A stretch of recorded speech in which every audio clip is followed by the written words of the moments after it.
Ladies and gentlemen, welcome to Commercial Radio. Me and Rich are going to start on the tragic death of Hana Kimura at the age of 22 years old. I was saying to Rich before we started this to go to the wiki, pull up the list of premature wrestling deaths, which is like, it's really saying something that is a wiki page, and we kind of went through it. And the reason why I asked you to go through, Richard, just bring it up now, is like, I don't think I've ever had a wrestling death affect me in this way. Like, I guess luckily in the mid 2000s, when everything happened with Eddie or with Benoit, I was out of wrestling fandom. These are people that like I were fans of, but I wasn't something that I was somebody I was closely following almost every single day. For me personally, like, I wake up every day, and I'm sure what you do is also kind of similar. Is like, you look at your phone, you go to Twitter, you look at trending topics, you see like, oh Lord, what has the fucking president done? And then go on from there. Like, for me, over the last, I don't know when it became this thing with me, but like, I do the same thing, and then like I go to Stardom's Twitter account and I look to see what new is up or what dates are up, or if there's new dates or shows or something or whatever else, see if there's any news. And it's been an ongoing thing. I don't know how long. Maybe it was like New Year's Eve. Maybe it was once like Hazuki announced her retirement, because I didn't quite understand it. But so like, Hana in Stardom has been an everyday part of my life for months now, and it's been and for somebody I watch at that time like about twice a week, and someone that young, and to see that, it really got me. I was that shocked at first, and like, it was in a way that I was not expecting. Like with the Kobe thing, like I knew like I need to get away from that, otherwise I'm just going to be a fucking mess for a long ass time. And listeners here, that was like the first time I cried over Kobe with you, and it's probably because it was like the way you were so hurt over it. But for me, it was just seeing those tweets, unfortunately, and to go from there and see other people that know certain people and them tweet out things that are kind of hopeful, and thinking like, okay, well, I don't know about a wrestling career after this, but at least I had hope that she had pulled through. And then to see the message from our homeboy Zach at like around midnight on Friday, see that like she's gone, it's like, damn. And I basically spent like from that moment, I was on Twitter, I just couldn't pull myself away from my fucking phone until probably like 8 o'clock, and then I slept for a few hours, and then got back up and just went kind of back to it until Double or Nothing. And thank God for Double or Nothing. It gave me like a few hours to kind of get away from it, but it was rough. I don't know. I don't know, but yeah, it was because like you, I saw the tweets during the day, like, yeah, and I saw the pictures that were up there of her cutting her forearms and her wrists and leaving all types of various weird tweets, and I was like immediately alarmed, like, yo, this is like a suicide attempt. And the crazy thing was, like, I was chilling with my fiance Catherine. We were just, relaxed on the couch. It was probably around like 8:30, 9 o'clock. She plays some music or whatever, and then I'm on my phone playing solitaire or whatever, and then I just nod off, right? And then I wake up around 11:30, and I pick the phone up, see the message from Zach, see also Josh in a different thread, and I was at thread, and there were like tons of messages on the Social Suplex group. It was like, Hana Kimura is dead. I'm like, dead from what? Like, completely like not putting two and two together what I saw earlier. And then, you start hearing the background details on it of, I immediately get on Twitter like you, and I was up. I went back to sleep and woke up around 2 a.m., 2:30. That's when you started hearing from me. Like, I had looked up something with the reality show she was on. You get the story about her and this guy getting in an argument about her wrestling outfit that she wore at the Tokyo Dome, and she was explaining what it meant to her, and the apology wasn't sufficient. Nevertheless, there was a lot of backlash against Hana for I guess slapping the guy's hat off, and the fans or stands or whoever, they were really mean and nasty to her for months and months and months about this, because during the COVID-19 situation, they haven't filmed any more episodes, so that one is just sitting there. So it's like, if they were able to get onto different things, maybe it's not so bad. But this is like everyone was going to telling her to go kill herself, going to die, and just all this just mean, evil stuff. And it was like, oh, man, it's a tragic loss. Someone that's 22 years old, that was a future superstar in the making, already a star in her promotion. All the love that's poured out for her. I saw something from Brody King when he was talking about, the one time he met her years and years ago. He was training with Kyoko Kimura, who's Hana Kimura's mother, who was a wrestler, and Hana. And the next time he saw her, after he said goodbye to them, was in Madison Square Garden last year, and he was there by himself, taking it in, looking around. All of a sudden, he heard a voice like Brody, and then he turned around, it was her, and they were like, "Damn, we made it to Madison Square Garden together," essentially, and it was so Hana for me was the first wrestler I was drawn to in Stardom. Was kind of my entry point.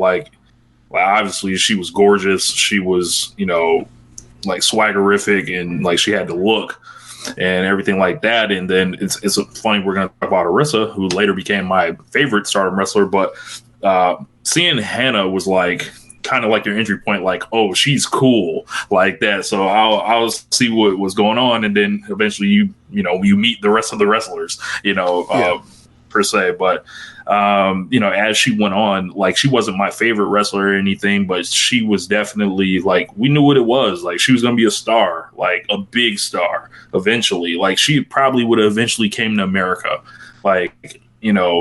had in her mid 20s or late 20s, she would have eventually been here, been a big star here. And I'm just really sad about it. And it's crazy, some of the stuff that I think I saw a lot of crazy shit, people trying to co-opt her death for their agendas that they want to hide behind on Twitter and all that. And this isn't a time for wrestling fans to be pointing the finger at other wrestling fans, to push that agenda. This wasn't an issue of wrestling fans. This was something else. But I imagine this is not only the everyday life of Hana, but women anywhere, with an inbox. And I imagine if you're a woman on social media now, if you're a famous woman on social media, if you're an athlete, you're a woman that has to maintain a certain look on social media, your DMs, your comments are likely trash. And that's not something that I can prescribe how to fix. It's just just remember, don't say anything you wouldn't say in real life. Stand behind what you're willing to stand behind. And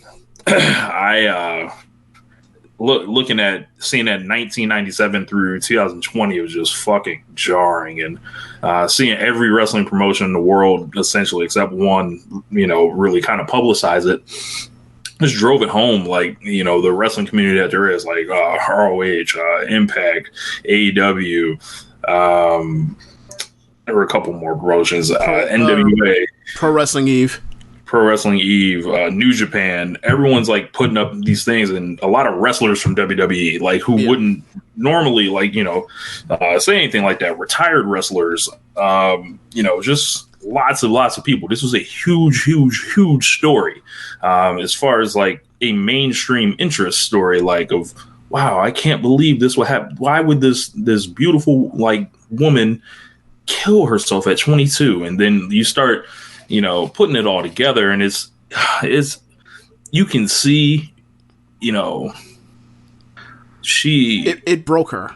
Yeah, it broke her. Like she wasn't built to handle that type of abuse, and a lot of people aren't. And it wasn't as easy for her to just log off or uninstall the app or anything like that, you would think. But she didn't grow up in a world without this. Right. That's what I was headed to. Yeah, it's just me and you watched the TV show Euphoria. Yeah. And one of the segments was about how, or one of the beats on it was like, there was this woman that, or this young woman that that was attractive and was like, developed early or whatever else. So like, the dudes in the school were like really into her. And so she, because of the story, the pathos is her father left because he had a drug addiction. So she's always looking for some type of like somebody to sort of fill some type of male relationship with her. So she like is a person that's quickly to fall into love. Mm-hmm. And the dudes in the high school were like, really were attracted to her and wanted to do stuff with her more than anything else. So she was like, yeah, can you, let's make a sex tape. Can I record this? And she was like so into these dudes that would happen. And like Zendaya basically cuts in and has this line about like, I know some of y'all are watching this and wondering like, what is she thinking, blah, blah, blah. But like, this is like our generation. Like we've grown up with nothing but this. We don't know how to really deal with anything but social media or whatever else. So like, I forgot how she exactly explained it, but like it made sense to me that like, yes, a younger person that's younger than me, I'm 32, but like someone that's a decade younger than me, like I kind of get how you can't unplug. Like it's not as simple as, just, log off or whatever. It's like, okay, so what then am I going to do to talk to my friends? Like this is the mode of communication. Social media for a lot of people, like whether it's Snap or it's Instagram or what have you. So like telling somebody to log off, especially when you're a professional wrestler, when you're, part of the job is interacting with the public to try to sell merchandise so you can make your money. You're basically telling people like, yeah, like cut off your nose, spite your face in one instance. Like how about we kind of tell people to stop being shitty? As opposed to, you need to protect yourself from the shittiness. So, I think the thing for me, watching the news coverage of it, as far as it blowing up, like, well beyond what I thought. Like, I saw she's #1 trend on Twitter, and I was like, I never could have imagined. And, like, granted, like, to give y'all an example of what Hana was, she wasn't the ace of Stardom, but she was the top draw. Already at age 22, having just signed with the company in like January 2019 full time. She was a freelancer before she signed on, but that's where we were headed with this. Like 22 years old, somebody that proved at the end of the Grand Prix last year that she can go out there and have a championship caliber match in Stardom that stands up with the Mayu Iwatanis or Momo Watanabes of the world at 22. And you just imagine, what if she figures out like other things besides, the brawling that she was good at. She already had the presence. She already had the star factor, the part where you believe the stuff she said. She already had the biting wit on the mic. She's already leading her own unit. Right. And you just think like, as you said, like, yeah, if you in your mind, you see like, if she decides to stick with this, 5, 6, 7 years from now, she's in NXT, and she's like, when we talk about her, how we talk about like Kyrie or Io or Asuka when they came over, like big gigantic acquisition. She has X number of classic matches or great matches or whatever else, and she's here. And I mean, like, the closest comparison I could probably say is like, what if this had been Sasha Banks right after she right after she dropped the title in NXT, like. Yeah, I mean, I don't even want to get into comparisons, but it's just. I think the thing for me, the main thing, like the worst part about it is I have this, and as you listeners of the show, y'all know, I have a list on Twitter to avoid spoilers for Stardom. So anybody that like follow on Twitter or somebody that might get a like end up on my timeline, I make sure to add them to this list, a private list of mine that says Stardom. And when it's time for a Korakuen Hall show, it's 140 some people. I go through all 140 some of them. Mute. Go through a whole long list of keywords to block that. Just on offhand, I use Twitter, and like the algorithm just pulls up something I don't want to see. And during this time, like I basically have just been looking at that Stardom list and just like reading the news as it poured in, or things people had to say. And like to see Kyrie is the person that like notified Jungle Kiona and Rossi of it happening because of the time difference, because she's over here and she saw those same pictures we saw. And like Jungle, either got there too late or Hana died while Jungle was there. It's really rough. But like I think the roughest part for me was like seeing the girl that we always call Little Hana Girl. I don't know her name, but like she's basically like Hannah's little Izzy. Bailey Izzy in NXT, and she was a super fan that would always show up to these shows in Tokyo, whether it was Shinkiba First Ring or it was Korakuen Hall, and she would just be decked out in Hana gear and dressed like Hana, depending on whatever gear at the time. Sometimes even the same hairdo. And like she would go to like the workshops. Her and her mom would go to the workshops and work out with like different factions. So it was like, and it was funny because like if it's a Queen's Quest workshop, she would be there decked out in the Hana gear, even though Hana's the leader of TCS. And everybody's doing the Queen's Quest pose, not La Hana Girl. She's there doing the yes sir salute, the TCS salute. And like to see like her mom's Twitter and her Twitter, and like they just have all these pictures of her and Hana together and dressed up like Hana, and it's just like it was just so sad. Like that was the roughest moment for me. Just like it made me think of like why I loved Bailey so much, because it was like this is like a role model or whatever, and you have that like representation right there in your face, like every time you turn on TV or go to Stardom, for example, and like it brought me back to that same connection, and like it made me think like if something happened to Bailey and I saw Izzy, that shit would have fucked me up. So yeah, like it just made me think of that connection, and the connection she had with like so many people throughout wrestling, and we always talk about like the Joshi scene being so small, and it's like when I talk about that list, it's like you see just Asuka, Io, Kairi, Hiroyo Matsumoto, it's all these different legends, and all the people that have interacted with her over the years, because she was a freelancer before she showed up to Stardom, and all of them are just like they can't believe it, or it's so it's such a sad thing for them, and to see like all of that, it's just that's part of what has been an everyday part of my life for like the last I don't know how many months ever since I started doing this thing. And since I started watching Stardom. And, you're doing this on show. It's like to see all of those people just like hurting in that way. It's just like, damn. And, I it was something I just didn't expect to hit me like this, but it did.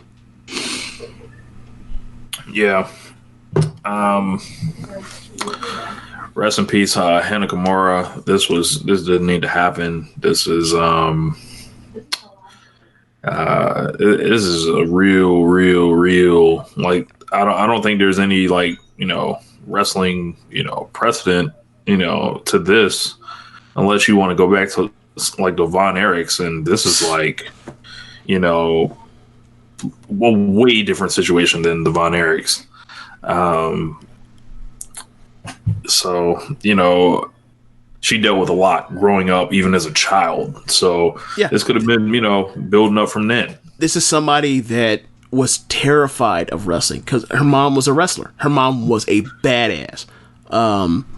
Like I've seen her in an absolute war with Asuka.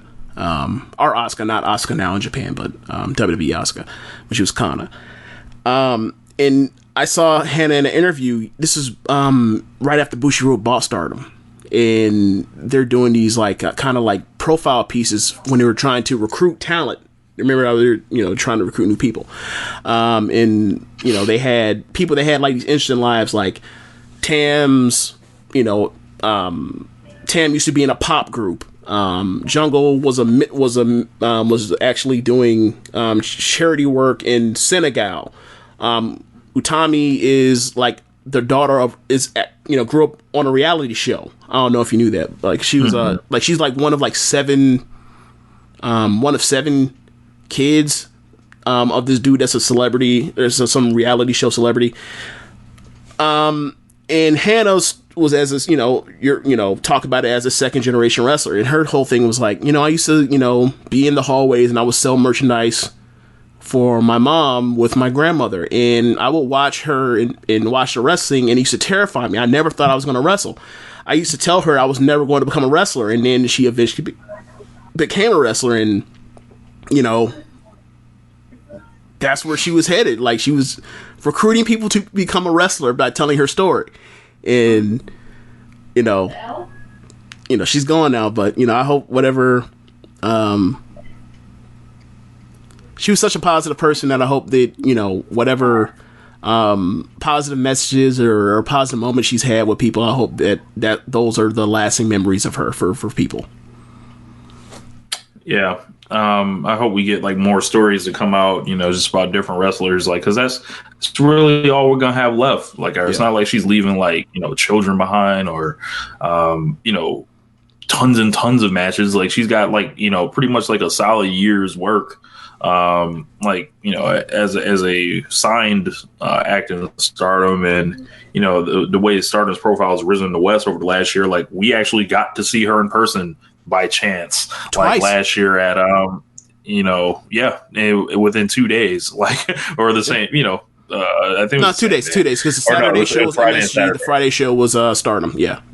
All right, so like we got to see her wrestle 2 times. That like and we got to see what looks like an era of Stardom. We'll get to later, like, and then think about who's not around anymore. It's like, wow, this is like. It's going to be a lot of changes, and, maybe like it's just a thing like, man, just don't show up to shows like expecting that it's always going to be the same, because like it's not. Like it could be like a pandemic happens. It could be someone suddenly retires. It could be someone's not here with us anymore. So just like enjoy the wrestling that, that you're getting to see, enjoy the moments with your friends that you're there with. Enjoy the moments that, you meet these people, and it's a death in wrestling is like, it always goes hand in hand, but you never expect something like this. So I think I'm out of stuff to say about Hannah, so I guess let's start the show. Are you tired of the same old pro wrestling? Then check out the amazing action on Powerslam.tv, the biggest indie pro wrestling channel in the world. Get over 4,000 hours of the best pro wrestling events from over 110 of the biggest names in the industry from over 15 countries around the globe. Get your free trial today at powerslam.tv. This is Jordan Grace, and you're listening to the Social Suplex Podcast Network. BWB, this is One Nation Radio. You better get it right. Rich Latta, James Boyd came to give them life. The Blackest Wrestling Podcast has come to kick all ass and drop it 6 feet if they kicking trash. Word, let me welcome y'all to something different. And if you dig it, man, you should let some friends listen. We be getting it in, this on the regular, dude. Ravish and flow, but this shit rule. See, James don't rap, so I had to break it down. The whole network, man, we coming for the crown. Raps in the columns, I keep them both covered. Making the beats too, so the listeners can bump it. Hit us with the rating, yeah, I'm saying it's a 5. Before you hit it, talk, bob your head side to side. It's One Nation Radio, and this is the beginning. It's Rich, and I'm here with James. It's time to listen to One Nation. You got to unleash the power of the pyramid. This is Mike Sempervive from WrestlingObserver.com. Check me out on Wrestling Observer Live every day. And also check out your boys, Rich and James, on One Nation Radio. This is Kenny Omega. We're listening to One Nation Radio. Check it out, guys. These guys know what's up. Big Kenny Omega fans, and that's all that counts to me. Goodbye and good night.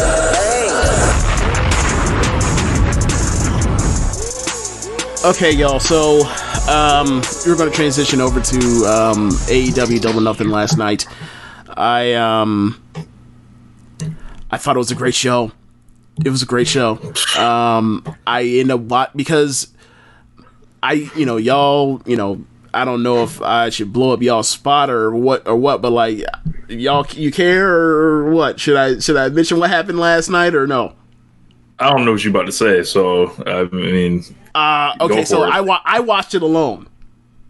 I watched it. Oh, okay, yeah. We watched. There were 4 of us. Yes. Okay. Oh, 4. So. Okay. All right. Y'all on your chin, so that's good. Like, yeah, some of them were out there risking transmission to watch wrestling together.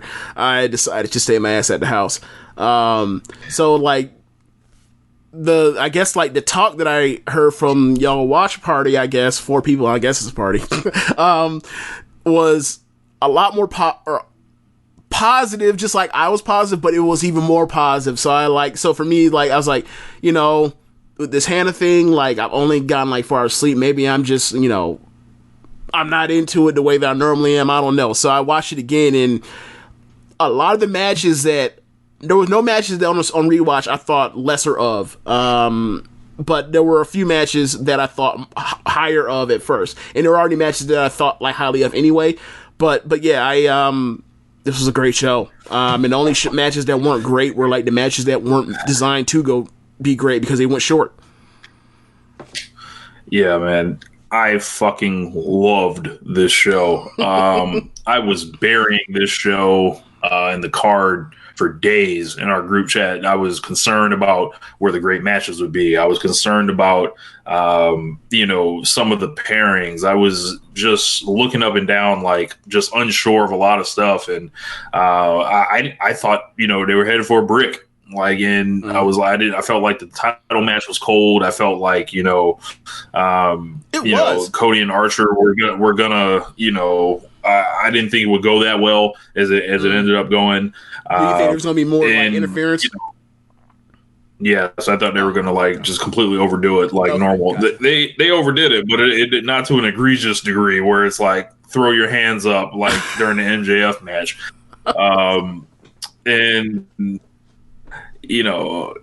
But at the end of the day, this was a blow-away show. This was like, I talked to Chad. He loved the show as well. Dave Finishow, of all people, was talking me into this show the day before that it happened.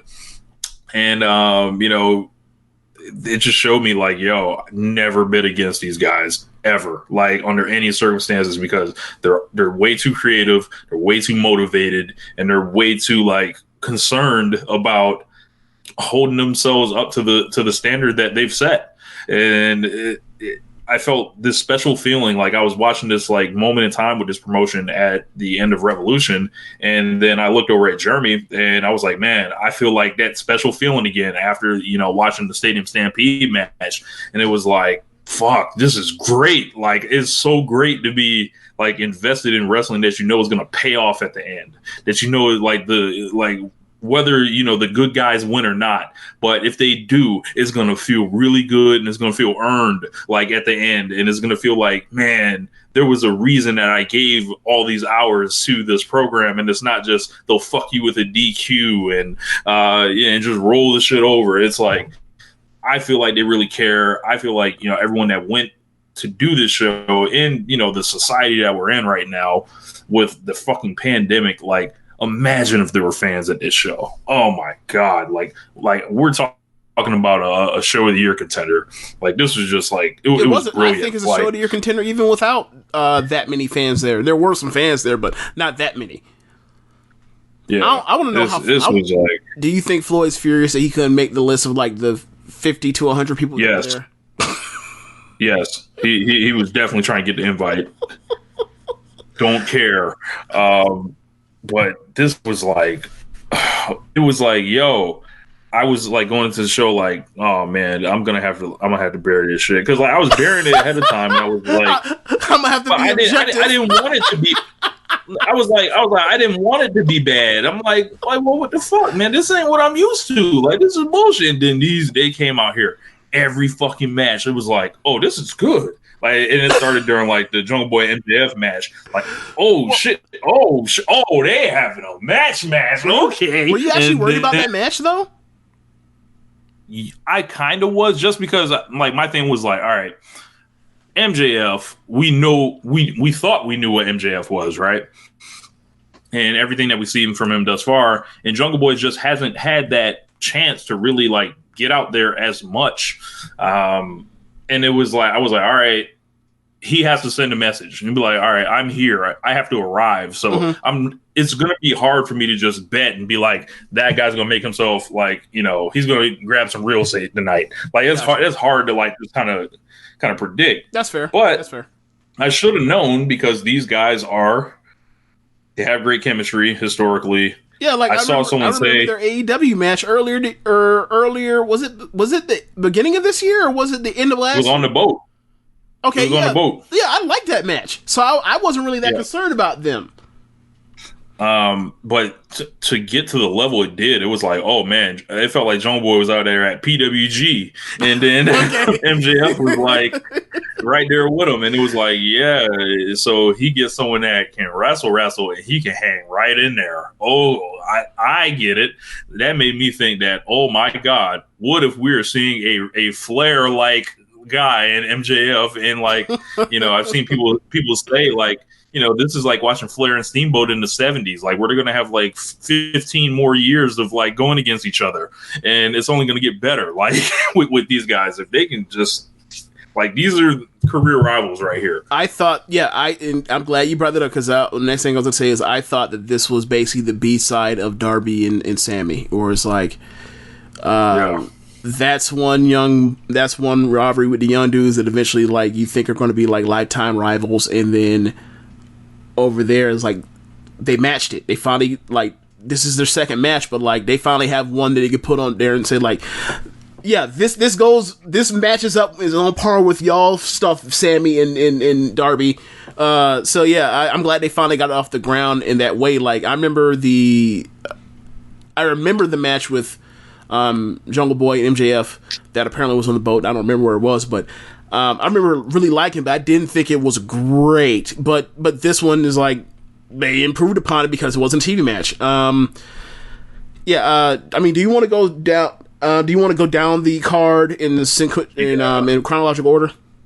Yeah, that's cool. Okay, so I forgot what the battle with the I'm calling it Rumble in the Bank, whatever. But basically the casino battle royal ladder match, is that what it's called officially, or the casino ladder match? The casino ladder match. Yeah. The first time watching this, I didn't know what I thought. It was a good match, but I only had like I was like, I don't know, because like I missed so much shit because the camera crew missed so much shit. And then the second time watching it, it didn't bother me as much because I already knew what they fucked up, and I'm just like, okay, like I can imagine what that bump looks like for Kip Sabian. I can imagine what that bump looks like for Darby, for whoever else took a million bumps that the camera crew missed. So, rewatching it, it had so many good moments that it's like that. I now give it 4 stars. Before I was like, it could be anywhere between 3 and 4. I don't know. I don't know, but I give it 4.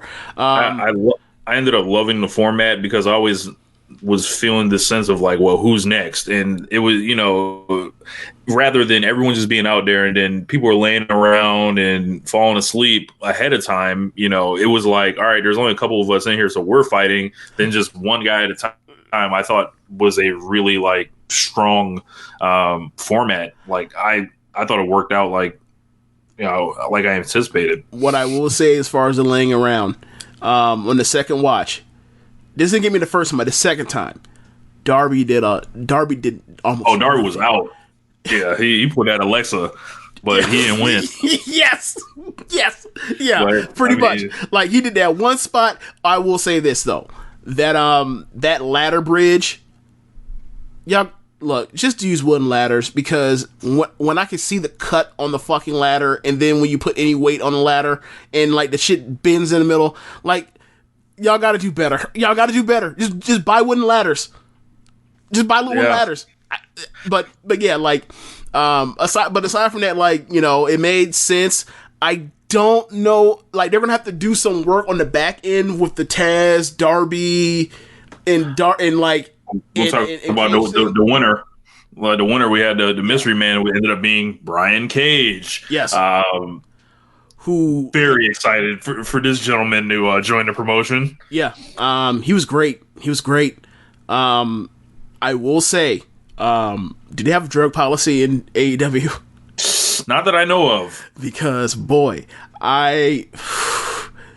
Jinder thinks that man has too many back zits. Yeah, like it was bad. But look, I don't care as long as he is not like, look, whatever you want to put in your body is what you want to put in your body. All I'm saying is, don't die. All I'm saying is, so long as you are okay with the consequences, and so long as you are not out here being like having mood swings or anything like that can affect other people's like safety or whatever else.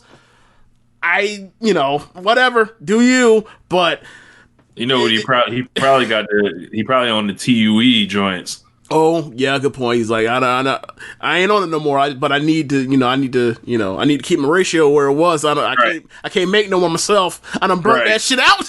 Right. But yeah, this is awesome. Like overall, like big addition. I like Scorpio and Kazarian starting against each other. I thought that was pretty cute of them doing that.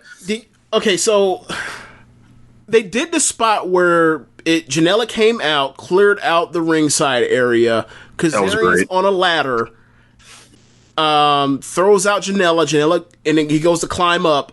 Janela goes back into the ring with a chair, cracks Kazarian one time. Scorpio gets rid of Janela. Kazarian's on the ladder, writhing in pain, never sees Janela, turns around and sees Scorpio with the chair. And Kazarian made a face like, what the fuck, bro? They never went back to that again. So maybe they just were leaving it out there. Maybe it's something for the future. But they didn't address it during the match, so I'm wondering if that's something for the future, potentially. Yeah. But Brian Cage, big signing. He's going to be having a match with we'll spoil it, but with John Moxley. They're going to be doing it at Fyter Fest. That's going to Fyter Fest is back. One of my favorite shows that they've done. That's going to be awesome because my thing with Moxley, I'm like, get him out of his comfort zone, get him like fresh opponents. This is just what I wanted. I don't think necessarily this is this far out of his comfort zone because after watching that strike exchange, I mean, we've seen Cage before, but like after watching that strike exchange that Cage had with Luchasaurus, and then you watch the Brody match, you just know they're going to have a fucking crazy. They're going to have like some great match is going to have like 2 different sequences of them just strong style in it, and it's going to be incredible. Chris strikes with like the Chris rough strikes of Cage versus like Moxley, like, you know, just being just no finesse, as somebody said it last night, like he has no finesse in like good. No finesse, meat and potatoes, straightforward. Like, so they're gonna, I imagine that match is gonna be great. So like, I'm excited for that match in the future. And Brian Cage coming into the promotion, you know, there's one man that I want to see him fight, and you know who it is. Okay. Like, yes, like I'm like, imagine, like, you know, just imagine all the flips, all the big moves, all the kickouts, all the V triggers, all the F10s, and just everything with the Cage does with his power moveset. That's amazing. He's a creator wrestler. I forgot. Was it Darby? Who did he give the F5 to? Darby, I think. Yeah. And then somebody said, "Is that a F10?" And in my mind, I'm like, nah, bitch, that's an F-150. That's full forward power right there, baby. He spit that man like a fuck. Sent that man flying. Bruh, he spit that man around like... I can't even get it out. Marco Stunt had the ladder for thugs in there. Yes, but okay. He threw that man around like P.D. Pablo's t-shirt. God damn it. North Carolina, go on and raise up. He spit that boy around like a helicopter, bro. He really did. But yeah, I ended up going 4 stars on this as well. So when I first watched it, I had a problem with Orange Cassidy, because Orange Cassidy is like, okay, I don't know. I know he's a comedy wrestler. You know, we saw him before AEW actually, but the thing with him, I always thought that he was just lazy. He wasn't a dumbass, right? He didn't know the rules. When they, you know, so when he can't understand like the concept of you win the match by by getting a ladder, opening a ladder, climbing up the ladder, grabbing something, and then like best friends have to explain it to him. He comes out and in Excalibur has to explain to him, and he's like, I really have to fucking climb? And then he gets in the ring and he reaches up, and I'm like, you fucking idiot. Like, when was he ever an idiot? I don't remember him being an idiot. So it annoyed me to no end, right? But the second time watching it, I'm like, it didn't bother me as much, because I already knew it was coming, so I was like, whatever. So I accepted it. But I will say, it was funny as fuck when he climbs on Cage's back. Cage looks at the corner of his eye, turns his head, and is like, oh, it's Orange Cassidy. I'm climbing up this bitch. I don't give a fuck about him. He's on my back. I was like, he made that man such a fucking geek. Like, you want to act like a geek? I'll treat you like a geek. I really enjoyed that. I appreciated that. Yeah, and him and Taz is going to be a fun pairing, because we know Taz can talk, and, you know, him and Darby, they're probably going to get to it first. Yeah. And, you know, like, you know, apparently he was, you know, being rejected. That didn't sit well with Taz. Yeah, that was, we're going to need some work on the back end to explain. That's what I was talking about, because, like, Taz just doing his job, and Darby's being a dick for Taz being honest with him. And then next thing you know, Taz was just like, I don't know what his problem is. And then Taz just shows up like, oh yeah, fuck you. Here's Cage. I was like, I don't. Look, that's kind of an outsized reaction. You know, that shit went from 0 to 100. Yes, real quick. So like, they're gonna have. Like, it's not like the worst thing in the world, but like, because there obviously wasn't interaction and there's tension there between those two. But like, the person that was bringing that energy, you know, was Darby. It wasn't Taz until Taz brought out, you know, speaking of energy, he brought out a fucking like nuke. The mountain. Yeah. You know? So I mean, we'll see. Like, I don't think I want to see Darby lose again to set up Cage going into his title match, but I want to see them wrestle eventually. But I would like to see Darby kind of rebound from the Cody thing lately, and then have the match with Darby. Or maybe that's a thing where, like, you know, that's in the background right now, and then like we get Darby and in Cage and like All Out or some shit. I don't know. So we got back to MJF and Jungle Boy. I went 4.5 on this, and it was like, yo, I felt like I saw a glimpse of like two young dudes like figure it out. It feels like MJF is going to be a world champion within the next 12 months, or excuse me, 18 months. Like by the time All Out 3 comes, I think he'll have held the world title. I think he answered a lot of questions for people that, thought he could only talk. He showed, that when he's in there with a top wrestler, he can perform, he can wrestle, he can get heat, he can have an old school match, he can have a new school match. This guy's like, he's phenomenal. Like the best compliment I can give him is that this was like a NXT like an NXT show or like an NXT main event from like 2018. Mm-hmm. It's a pretty big fucking compliment. It was like, I was between at the time like 4 and 4.25. I'm giving it 4 1/4 on the second watch. I liked it even more. I think the things that hurt it was that at the time when I was between was commentary put him over well, but like they even missed some stuff. Like they missed towards like the ending sequence, for example. They missed that MJF got out of a schoolboy by wrecking the eyes. Then they missed on the pinfall that he beat him with that cradle by trapping Jungle Boy's bad left arm. Like he clutched that arm when he had him pinned, and I was like, he did a great job of technical wrestling, both of them in this match. If storytelling and technical wrestling, and they missed out on some aspects of this, but like it was on point. Like this was one of the, I don't know. Like I guess you would see stuff like this in PWG when it's not like super flippy dudes. But like I was thinking while watching, like this must be like, I mean, given the size of the guys, like this is like some type of PWG, some like older like Dragon Gate USA type stuff. So I thought it was a great match, and if it eventually gets higher on the card in the future with this matchup, then like I think it could be even better. Yeah, best match of both of their careers in AEW, and I don't think it's close actually. I'm still just like those four, like those young four. Like that's gonna be interesting over the next 2 years to see like where their careers are from this point to now, between Darby and Sammy and MJF and Jungle Boy. Like I feel like if Jungle Boy makes it like with those three, then it'll be a smash and everything. Pillars? Huh? 4 pillars? Oh my god!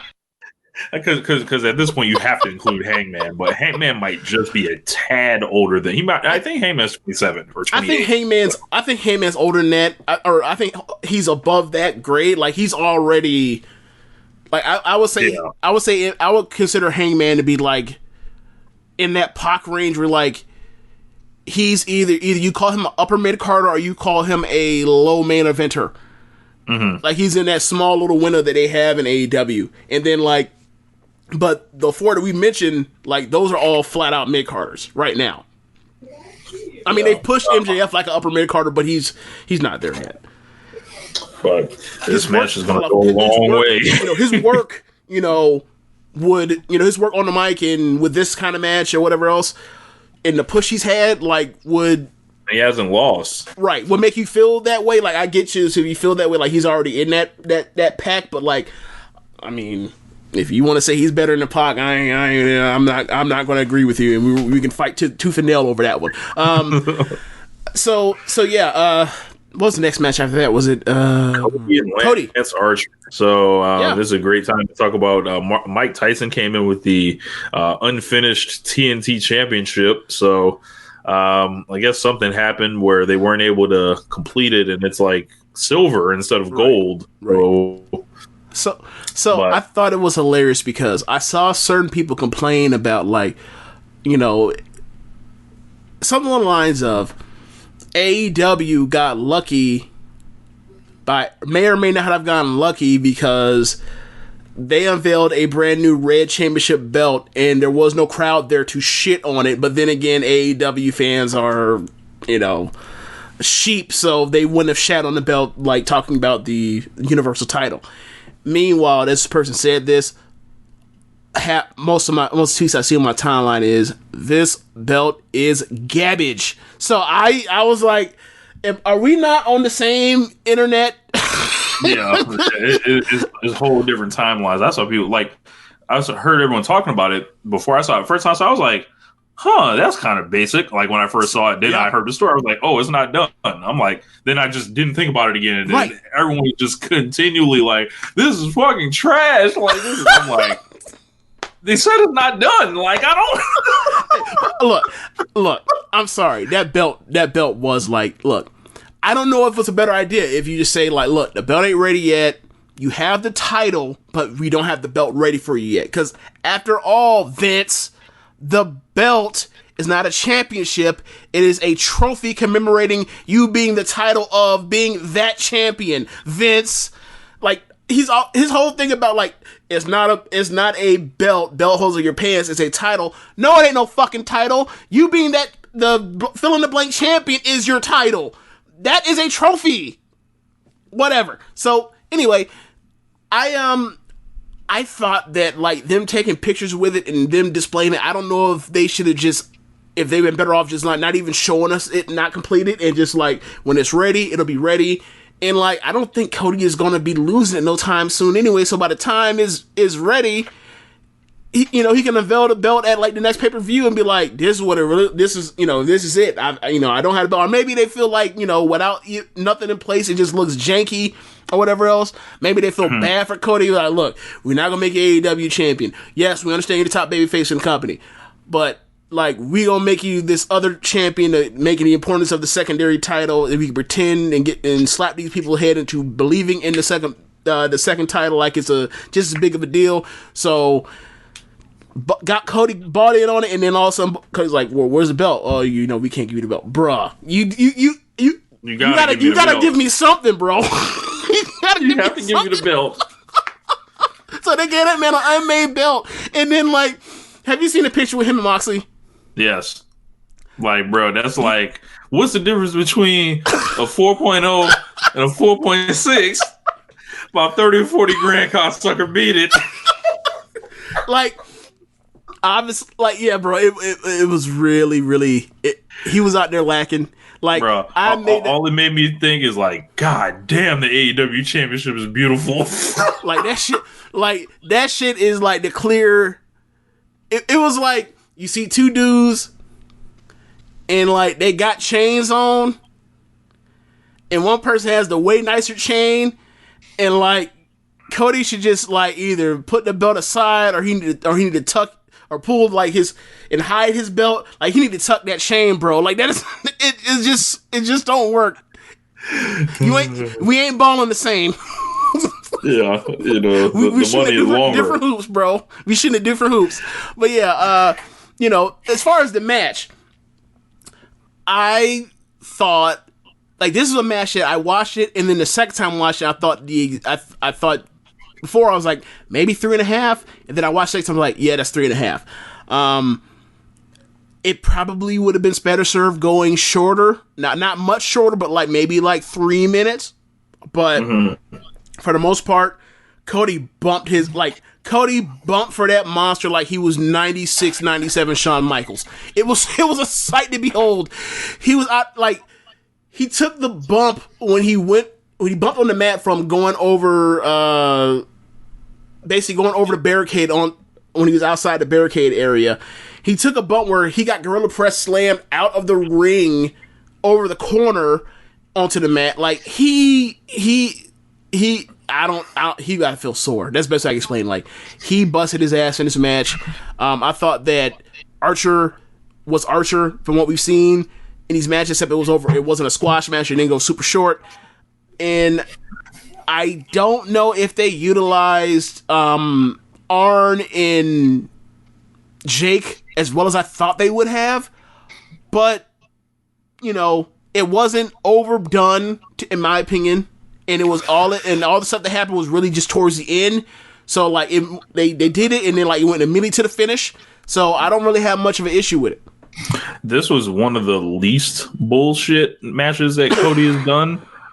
Mind you, there was still bullshit there, like in the match, stuff. Like when Arn Anderson is cheating for this man, and you know all that. But I would say Arn still does pop me when he shows up with the play sheet, because it's like all y'all talk about is, you know, y'all talk about people with move sets and don't just wrestle. Like Cody is the least move set wrestler you can find in this era. That no more. Well, hold. Look, in this era, right? And what do you think is on Arn Anderson's play sheet? Moves, nigga.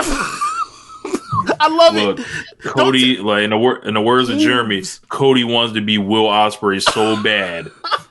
This man was doing stinger splashes. This man was using the fucking crossface. He was using the stinger splash. He was using the Os cutter. He was using a bunch of other people's moves. He was using his brother's move. I was like, all right, Cody. I was like, I see what you done earn some new points to put on your move set. Like it's a video game. VC? Like you going, VC? look, you going.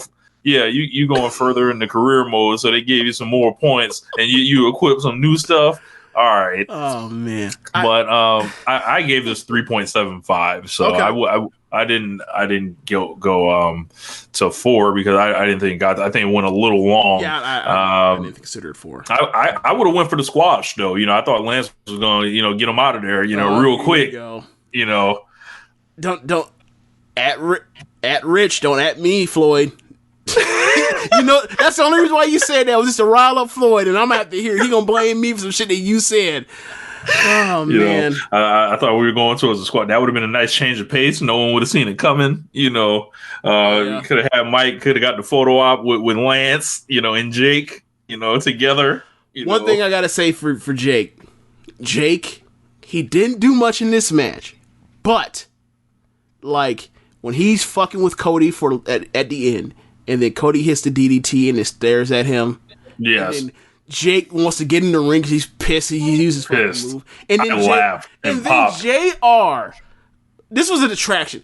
JR he buried Cody. He said, "Well, you know, no one does the DDT as good as Jake. He when he does it, he beats people. He's 65 or 64. Who gives a fuck, Jim?" Anyway, so. Like Archer when he did came back, the spine buster. When he came, yeah, right, and he paid it with the spine buster. Yes, that was great. And that led to the Arn Anderson situation. But when Jake came back with the snake, and then Mike was like, "Nah, bro, we ain't playing with no fucking snakes." Yeah. The face that Jake made was just like incredible. He was like scared / annoyed at the same time, and / I don't know, embarrassed. Like it was this face that I can't really like describe with like simple emotional words. Like you have to see the face. Like it's worth 1,000, picture for 1,000 words. Like it was just great. Like he had great facials in the closest they had for him. Like it was a good job. Like outside of really, it going a little too long and them catching Mike yawning that one time. I thought this was a really good match. I mean, I gave it 3.5. So that's a really good match. But yeah, like I was really happy that they were able to pay off all of that they had between them with that tournament or whatever to get to this point. And like I'm glad Cody finally has something to commemorate like this run he's had since the start of Dynamite, because like how many babyface runs have we really had like this that have been like as far as quality television? Not that many. Mm-hmm. So, like, I'm glad they commemorated with, like, a run towards something. Anything. So, I'm happy. Now, we can scheme on who's going to beat this nigga. Oh, God. So, after that, we had Alex Marvez interviewing Dr. Sampson. He said Britt Baker has a fracture in her leg. So, good news for Britt Baker. No ACL tear. We were thinking good it was news. 6 to 9 months. You only broke your leg. Correct.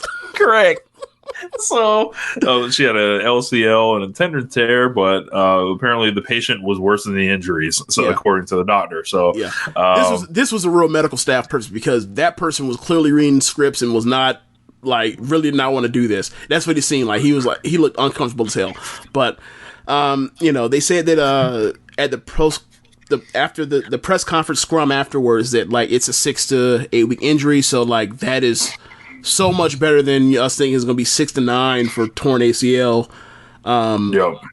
So yeah, like break and cut promos, and it looks like the match is already like we know what the match is. So we'll get to it later. But first, we had Chris Statlander. Do you think they go to it that fast, or do you think they wait till like Revel or what would that's be the all out Full Gear 2020? You think so? Whatever All Out is, that's when they're doing that, I think. I remember maybe a couple weeks ago you said maybe they should wait till November. You changed your mind? So I don't know.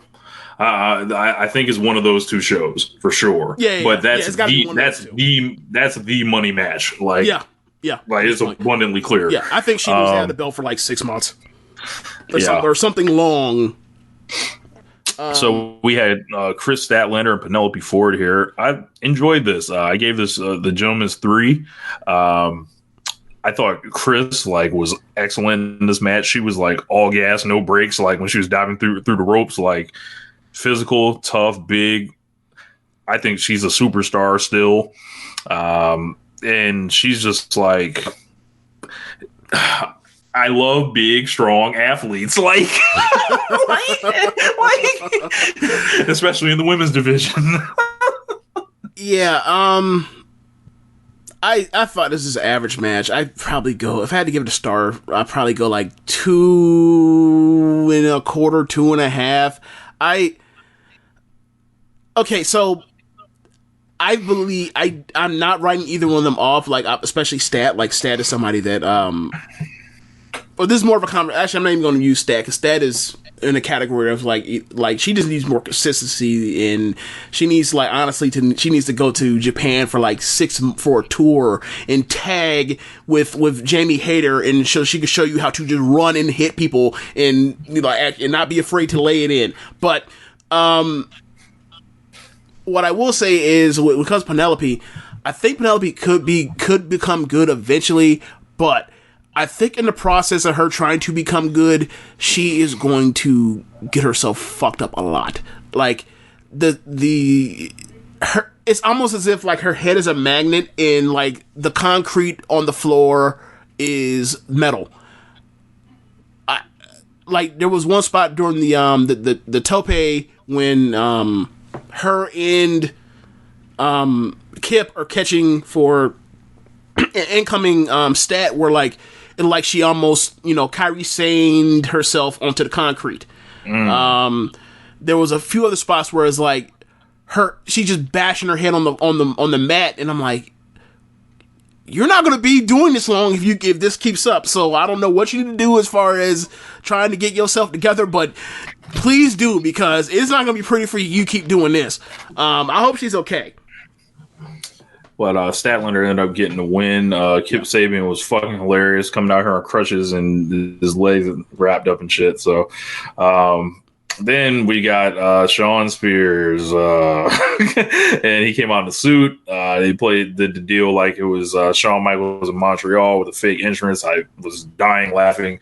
I was really enjoying Shawn Spears, and then all of a sudden Dustin appeared, and it was like someone had been making fun of the Undertaker or something, and he just got squashed essentially. Yeah, Dustin whooped the suit off him like it was Flair and Sting, and he had sock garters on for comedic effect, because this ain't the fucking 80s or 90s. Then he tries to run out of there, and he literally shows ass, even for him. He literally showed ass, and then he's bumping around, and then they showed his close up, taking great bumps actually. Yeah.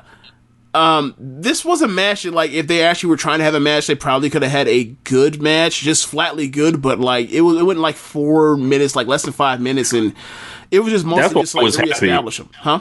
That's why I was happy. I was like, wow, they kept it short. They didn't insult us. I was like, wow. I was like, that's even better. It's short. Yeah, and it wasn't even here. Yeah, and it wasn't even like a back and forth. It was a clear, decisive winner from the bell to bell. And I mean, I don't know what the fuck to do with that stupid Tully Blanchard on his dick of his. Yeah, I don't understand the joke. It's supposed to be embarrassing, as if, like, I don't know what they're. Obviously, it's supposed to be. He's a heel, so he wears goofy shit. I don't know, but like, yeah, like, best case scenario, y'all being foolish. Worst case scenario, y'all are like, the joke is homophobic. Whatever. So like, whatever. Either way. They did it, and they immediately went to the finish after that. So it only went 4 minutes. So like, whatever. Man, it was a match. Boy, I hated the idea of this getting added on. I was like, wow, this whole feud's about Cody. This is the you know, this revolving, and Cody don't give a fuck about either one of these motherfuckers. Like, and I was like, oh wow, the nepotism is like, you know, is running deep here. Like I was deep in like, oh my god, I hope this promotion's not going the wrong way last week. So how old is Dustin? 49? 50. Don't you just love when, like, you got to get the heat back for a 49-year-old baby face? Yeah. Or a 50-year-old baby face. Like this kind of stinks for Shawn Spears, because it's like, yo, you gotta rebuild. He should be a tag guy. Completely. Remember when he was looking for a tag partner? Whatever happened to that? They ain't found him yet. He needs to be a tag guy. I think he'll be great in tag. Like, in fact, I would like him just to, I've said it before, I'll say it again. I would like for him just to be like the I Hate Cody Club with him and MJF and Wardlow. I would enjoy that. They have obvious chemistry when they do the stuff when they're on the hill sideline or the hill side of the barricade during these empty arena shows. Like, just put them together. Fuck it, let them gamble. I don't know. That's maybe they announced All Out first. They announced All Out for September 5th. They did not say where, though. So, Daly's Place. Maybe. I'll say this. Let y'all do All Out on September 5th in Jacksonville. I guarantee you Floyd will be there. If Floyd don't get invited in, he will break in. He will sneak in the building.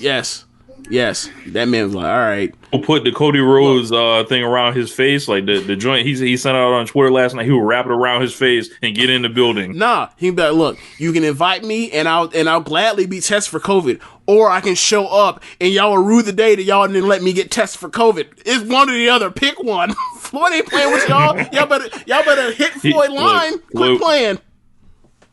Look, Floyd will show up in his Floyd custom Nightmare Family jacket saying he's on the show. Like, you know, he's a part of the roster or something like that. Like, remember how we used to sneak into Wild Splash?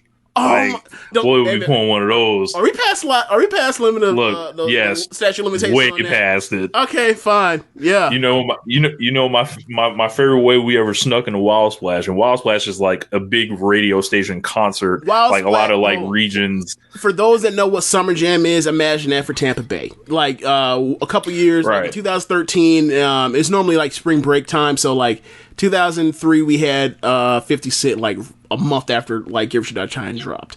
Like we had Wayne, we've had T.I., we've had a bunch of different people throughout times or whatever. So, but yeah, go ahead. So I think this is around the time I was doing club promotion or whatever, right? And he was working for I forgot some Spanish dude. I forgot what his name was, but he used to work with Trinity. Carlos, I think. And the deal was Carlos, we acted like we were carrying in plywood for a performance. I forgot we did this. I was there. I forgot we did this. Yes. We carried in the plywood or whatever, and then like once we get in there, we have all this fucking plywood. So we're like, well, what do we do with it? So we just like lean that shit up against a tree or whatever, and then walk the fuck off. I forgot we did this. And we're in there. Like we go around the back, the artist entrance or whatever, because there's a lot of ways to get in the Wild Splash. Some people jump the fences because they're crazy, and whatever. I was like, look, I'm not jumping no fence. I'm not about to have nobody yoke me. I'm about to get in though.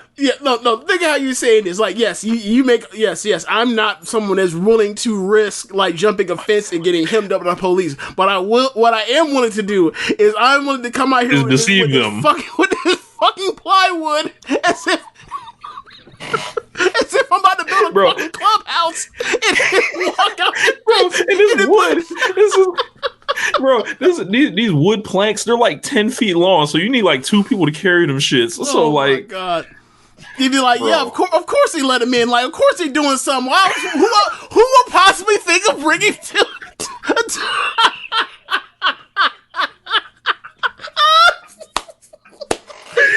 plywood? Try it. Of course there was some vendors. No, I don't need to see that shit. Who else brings plywood out here for this? Who in their right minds would do some shit like this? Yo. So, man. I think the best part was didn't they used to put wristbands on people for Wild Splash? Or no? Yes, I believe they did. Did they wristband us for this? I think they did. Oh my God, outstanding! I think they did because we were there all day, so it was like boy, outstanding. But yeah, that's what Floyd show up with the plywood. They'll let you in.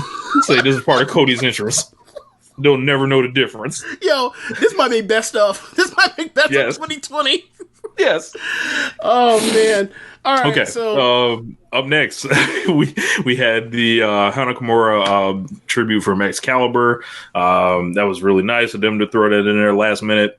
Then Hikaru Shida took on Nyla Rose for the AEW Women's Championship in a no count out, no DQ match. In the video package, she specifically said Nyla's size does not bother her. She has fought and beat Aja Kong before, so like the name rings out. So, and it's funny because when I talked to you about Shida, is like I saw her have a 4.5-star match with Aja in 2018 in.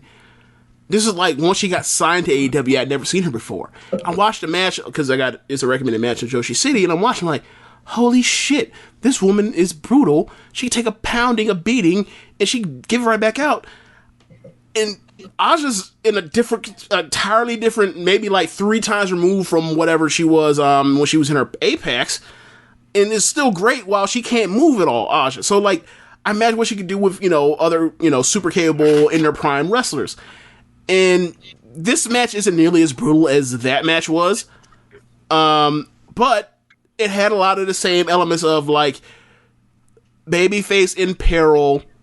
You have in the psychology is she's outgunned, but if she has the stick, she has a fighting chance. And I thought from the beginning when they established that, I thought we were off to the races after that. I thought from that perspective it was well told stories. Like she can get the advantage if she can find something with her heart or her wits to try to keep her off balance. And she has more heart than Nyla, so she can wear a beating. But like once you put a whooping on Nyla, how will Nyla deal with it? Once it's been equalized. I thought it was really well told. Yeah, this was awesome. Can we bury the AEW women's division slander like forever now? Like just like too many great matches are like piling up at this point. It's like in comparison to what though? If you want to say compared to the main roster, sure. Yeah, I mean, like, is NXT doing anything right now that's like, I think that their depth is so staggering that it's like once they get rid of Charlotte, then you can't. You know what I'm saying? It's kind of where we are. Like, between Candice, like we're headed towards 10. They just have so much more depth, and quality of wrestler is higher just in general than AEW. That like the Charlotte thing is a definite monkey wrench. But before Charlotte showed up, like I don't even think we can make a comparison. But at worst, we're talking about like the second best major American women's division. So like, what are we really complaining about? Yeah, like I think people got to put this away. Like they got to file that in the drawer. Like there's no depth. There's no depth, absolutely. But like they made the best of like the wherever we find out where Riho is, like their 4 top wrestlers, they made the best use out of their 4 best wrestlers, and that's saying a lot. Given that like we didn't have Nyla on TV for a long ass time until recently. Yeah, like you got Sheeta, who's reaching a new level of like being over right now, especially like how she's been rolling through this calendar year. Nyla Rose, great matches to win and lose the championship. Riho. Who's probably Britt Baker. Over. And then Britt, who is just like, say what you want to about the babyface run. The transition has been excellent. It's been one of the best pivots in pro wrestling over the last maybe 2 years. And then you got Statlander, and it's like for what this show like needs, like it looks like they're probably going to be starting to get 2 feuds going forward. So like you got 5 right there that you can build around, and then that's before you get to like B and Shanna or and Swole or James. Like, come on, man! Like this. Like what happens if like eventually they get someone like people that that are out there on the periphery, you can still get like a Thunder Rosa or a Deanna Purrazzo. I can't believe I'm saying this. Allison Kay, Rachel Ellering. Yeah, like there are still people to pick. Samantha Heights, if she ever wants to leave out of stop doing the WWN stuff. Like there are still people. So or not WWN, but like kind of WWN. But I really meant to say Shimmer. But there's still also.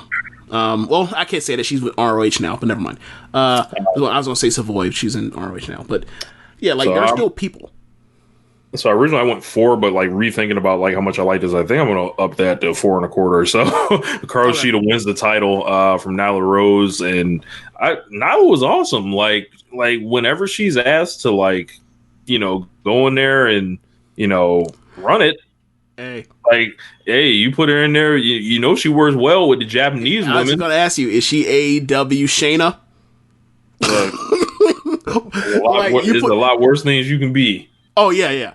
I'm gonna say I'm still gonna be on 4 flat because I don't think this was better than Riho in the title change from Riho to Nyla. Mm-hmm. I think this is the second or third best women's match. But because there's also Sheeta versus Britt from a few weeks or maybe like a month ago. But like those are in my opinion, those are the 3 best women's matches in AEW history. And I'd probably say the 4th would be like the Joshi 6-way, but or 6-person tag. So like I mean they are compared to what it looked like when at first. They're off to a good start. Like some of these people are, they're executing. They're executing well. Like that what was that Revolution with Stat and Nyla? Like this easily got like the taste of that out of everyone's mouth from the last pay-per-view.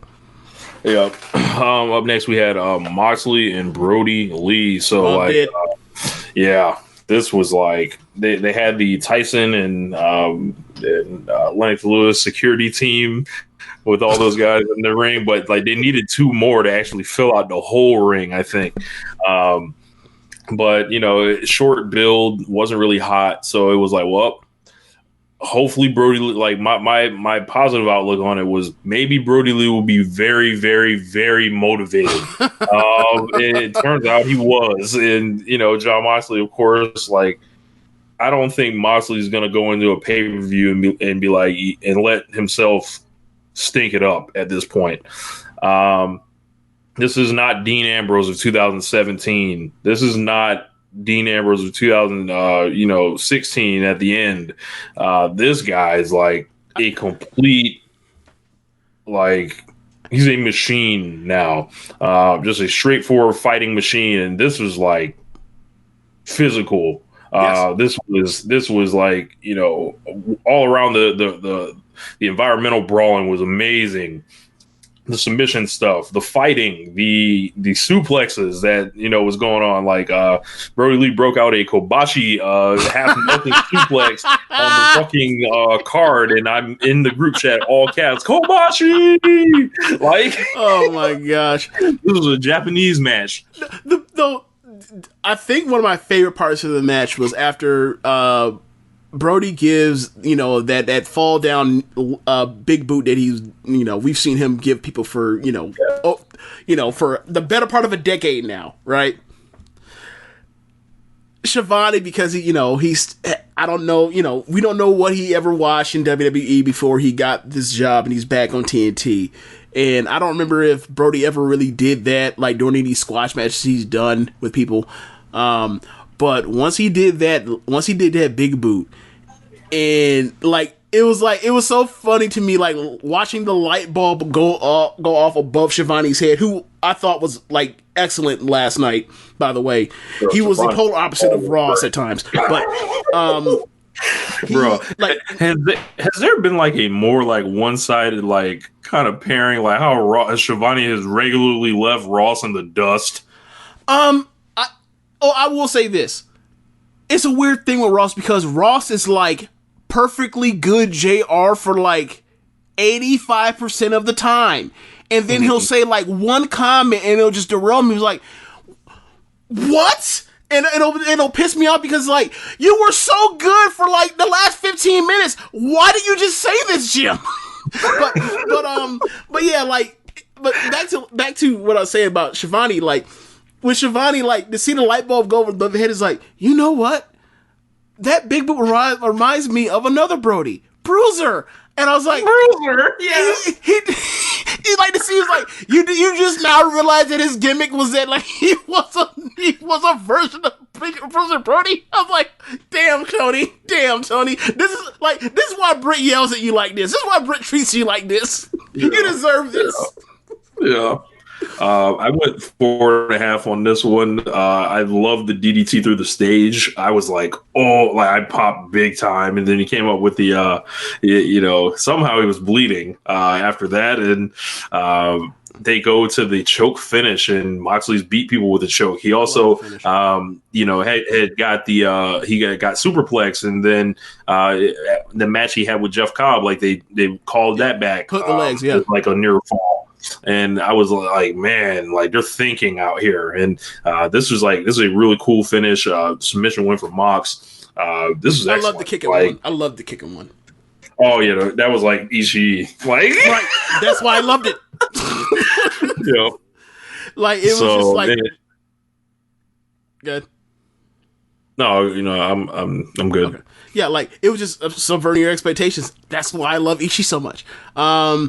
Yeah, I was somewhere between 4.25 and 4.5 on it. I don't know if I can go fully 4.5 because I remember like I think I gave 4.5 to the Suzuki match earlier in the year. So like I don't think it's there, but like it's somewhere in between. But yeah, I really enjoyed the shit out of this match, and like I'm really happy that like those two, two people that like this was an FU match. Yeah, it's like we remember Luke Harper. I remember when this is funny because this is more like statute of limitations things.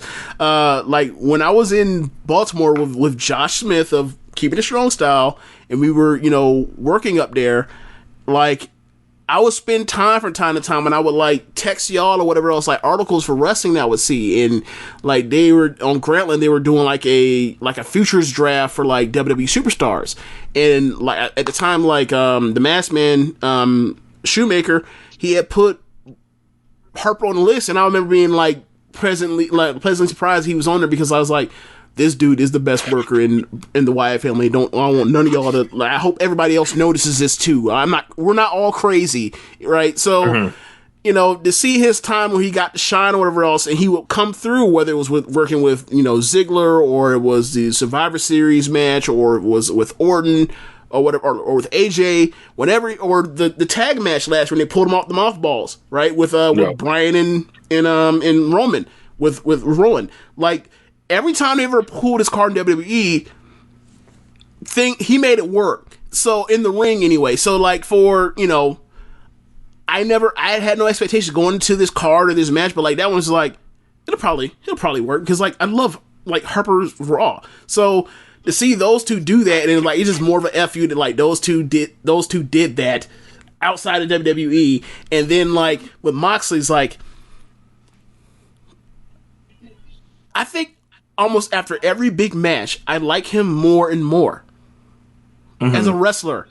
And it was, you know, and you can go through the archives of One Nation Radio. Like, we've always been a pro Dean Ambrose, John Moxley, Jonathan Good podcast. So it's like, it's funny. It's like someone I always respected. Look, except when we knew that either A, he was mailing it in, or B, they were handing him bullshit. Like, I wasn't about to cap at the same time. Yeah. It's like, if you out here putting out bad work, you doing bad work, like, you know, whatever. Like, you're doing bad work right now. It wasn't no thing against you.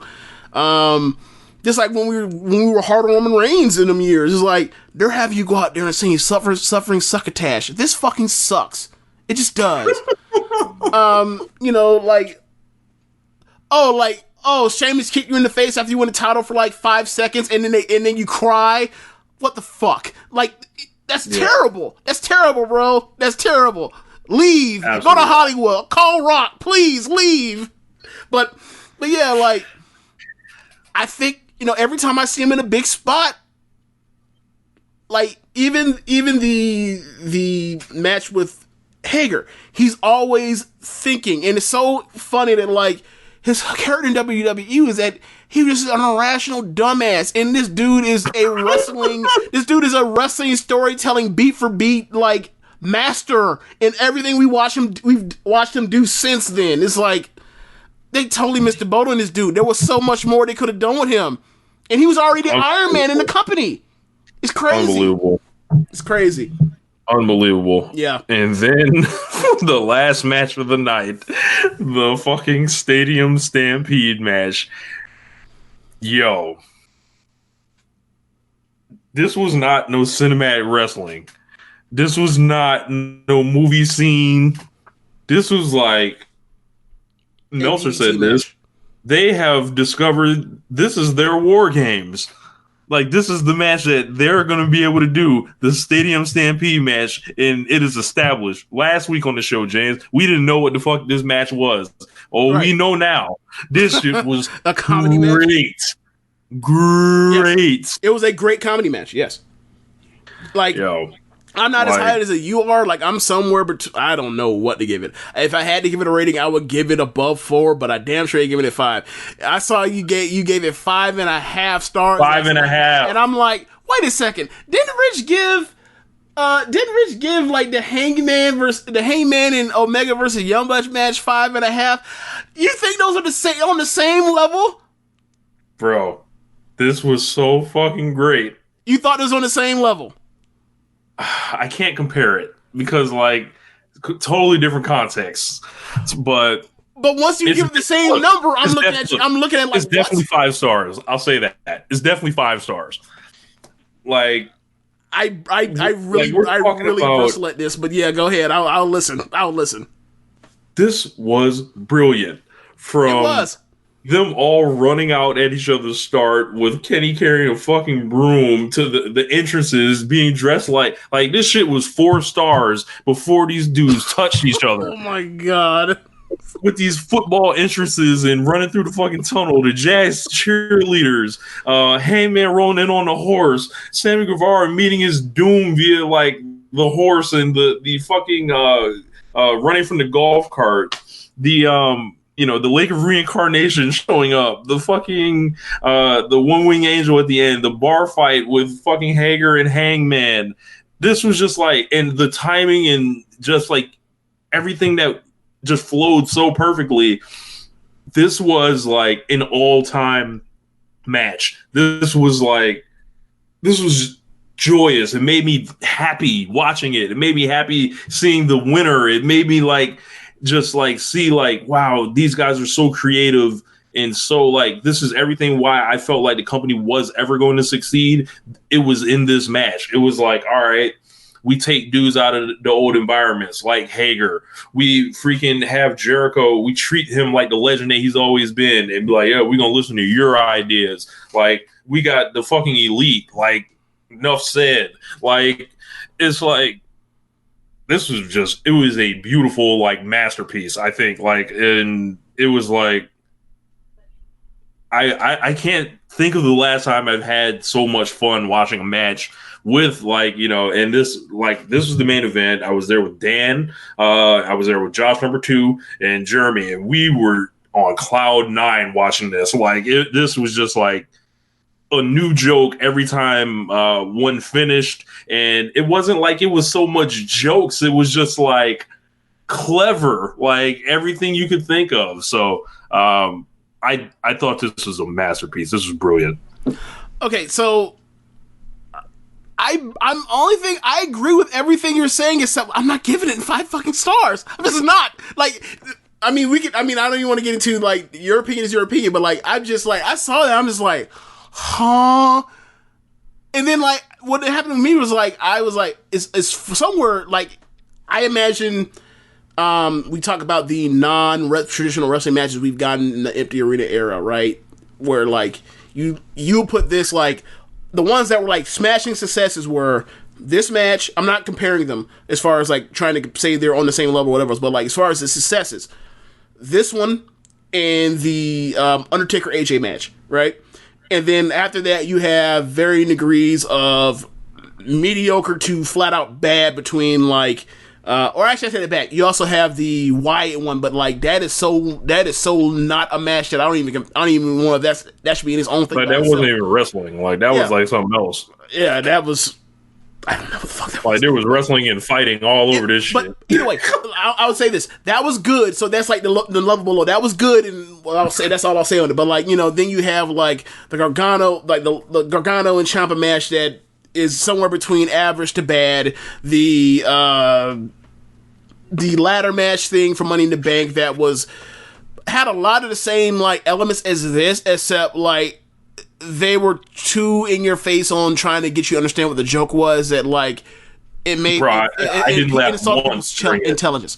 Well, I laughed my ass off watching it, but like for me, it's like I watch it in the same way. Which is like, okay, like I just saw the Elite. I saw it's a single fall match where people are spread out throughout the arena and people are trying to pin each other or whatever. And there's one single fall and the refs following the count to falls. And then there's the bar scene with Hangman and Kenny and Hager. There is the sideline stuff on the field with Jericho and Sammy and the Young Bucks. There is the pool stuff with Matt Hardy and Santana Ortiz, and like everybody in the inner circle got laid out to die, and nobody ever went for a single pin. They all one by one beat everybody's ass and never tried to take a pin. So it's like, okay, you put Santana into the ice locker to die instead of pinning him and told him about inflammation. You and Kenny and Hangman, like in what I thought was like, I'll say it in a second, but like, is Jake Hager the toughest white man ever lived? Oh my god, I don't know how to answer that. I don't want to fight with Jake Hager. So, you had that match where they throw him over the bar after beating his ass. They don't ever try to pin him. Jericho gets Hangman comes back and spray paints Jericho's face instead of trying to pin him. And they leave Sammy for dead after they spike him like a football, and they don't pin him until it's time for him to murder him, and then that's when they finally pin him. And it's like, this is the same farcical stuff for them, like just doing shit in different areas and shooting shit, and then like the accomplishment is like, well, the point of the match is you win by pinning, and then I hear the complaints from people about like, how come everybody doesn't know how to get up the stairs how come Asa doesn't know how to get up the stairs? It's like, it's the same shit. It's like the object is to do X, and then like y'all didn't do any of that because y'all wanted to go tell whatever your story is. So it's like, obviously the fact that this match is 1,000 times better than that match, like you're able to forgive that, but it's still the same flaw. So like for me, it's like I'm turning my brain off as like, all right, the point of this is to win. So I'm just there watching just the dumb shit happening on the screen. So it's like I enjoyed this one way more than that one. I'm not trying to say that, but it's like in my mind is like, this wasn't. In my mind is like, I don't even know how to even rate this area I should, because neither one of those are matches. There's just shit that's happening. It's like, I enjoyed the shit out of it, but like, it ain't no match. It's just not. It was super entertaining, but it wasn't a match. Yeah. But I loved it. Yeah, they were fighting in a wrestling ring for a lot of it. A lot of it, or for like 2 seconds of it. I wouldn't say 2 seconds. I would give them a smooth 5 minutes. Okay. They were in the ring. Did they ever go back into the ring after your boy showed up on the horse? They never came. They never went back to the ring after that. I don't think it was that part. All right, so when he showed up with the horse, Sammy got chased around, and Sammy appeared in the ring, and then he shook Hangman. I'm sorry. When he came back. I'm sorry. When he came back after like losing him in the inside of the bowels of the arena or the stadium, is when he came back. Like, there was basically like, is this 30 minutes? If that was a 30-minute match, they were probably in the ring for 6 minutes, maybe. Like, they only went to the ring to do a couple like fake tag spots, and then like a couple high spots, and then after that, they went back out into the ring or out to the stadium. Like, I don't care if they were in the ring or not. Like, in fact, they shouldn't even brought the ring. They should have had them just run into each other and like, look, you count the pin where it falls kind of anywhere. Fuck that ring. We don't need a ring. They only did a ring. The ring was there just so they could jump off of the post. That's it. And I don't mind it. It was great. Matt, speaking of jumping off the post, Matt Jackson moonsaulting off the fucking goalpost and shit, bro. This is fucking good. This was in the middle of the run that Jericho had where he was like, I am not catching a soul. Like, there was a spot where Sammy went for a shooting star splash off the post on the ring and onto the floor. Jericho was there. Next thing you know, everybody bumps after catching Sammy. Jericho basically like stiff arm Matt Jackson, like, don't fall on my legs. Don't fall on my legs. I'm not bumping for this. I'm not catching this. Leave me alone. And then I was howling laughing like, Jericho's too old for this shit. He's like, I ain't doing this shit. And then next thing you know, it's Jericho, Nick, and I think it's Sammy after when Matt goes for and does either the moonsault or the shooting star press off of the goalpost, and Jericho just let that man just fall like a fucking rock to the grass. I'm like, the fake catching. Yes, Jericho ain't catching shit. If you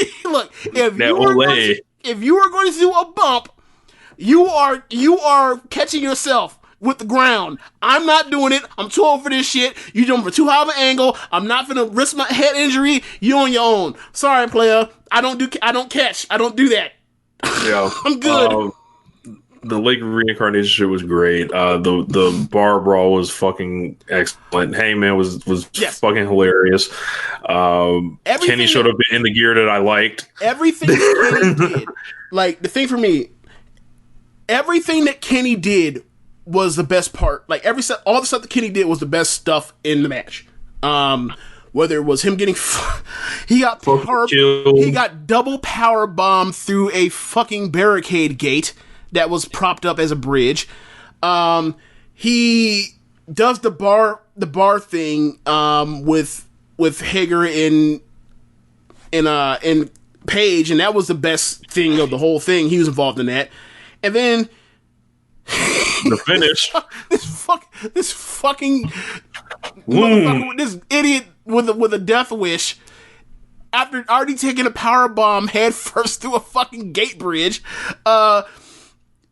drops like 20 feet with a one-wing angel onto this obvious like padded thing or whatever, this crash pad thing. I don't care. It's 20 feet, 25 feet. He's out of his fucking mind. And you know who's crazier? Sammy took the shit. Right.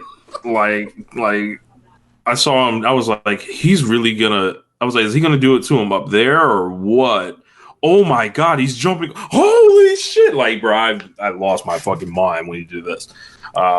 Kenny's first pay-per-view main event win.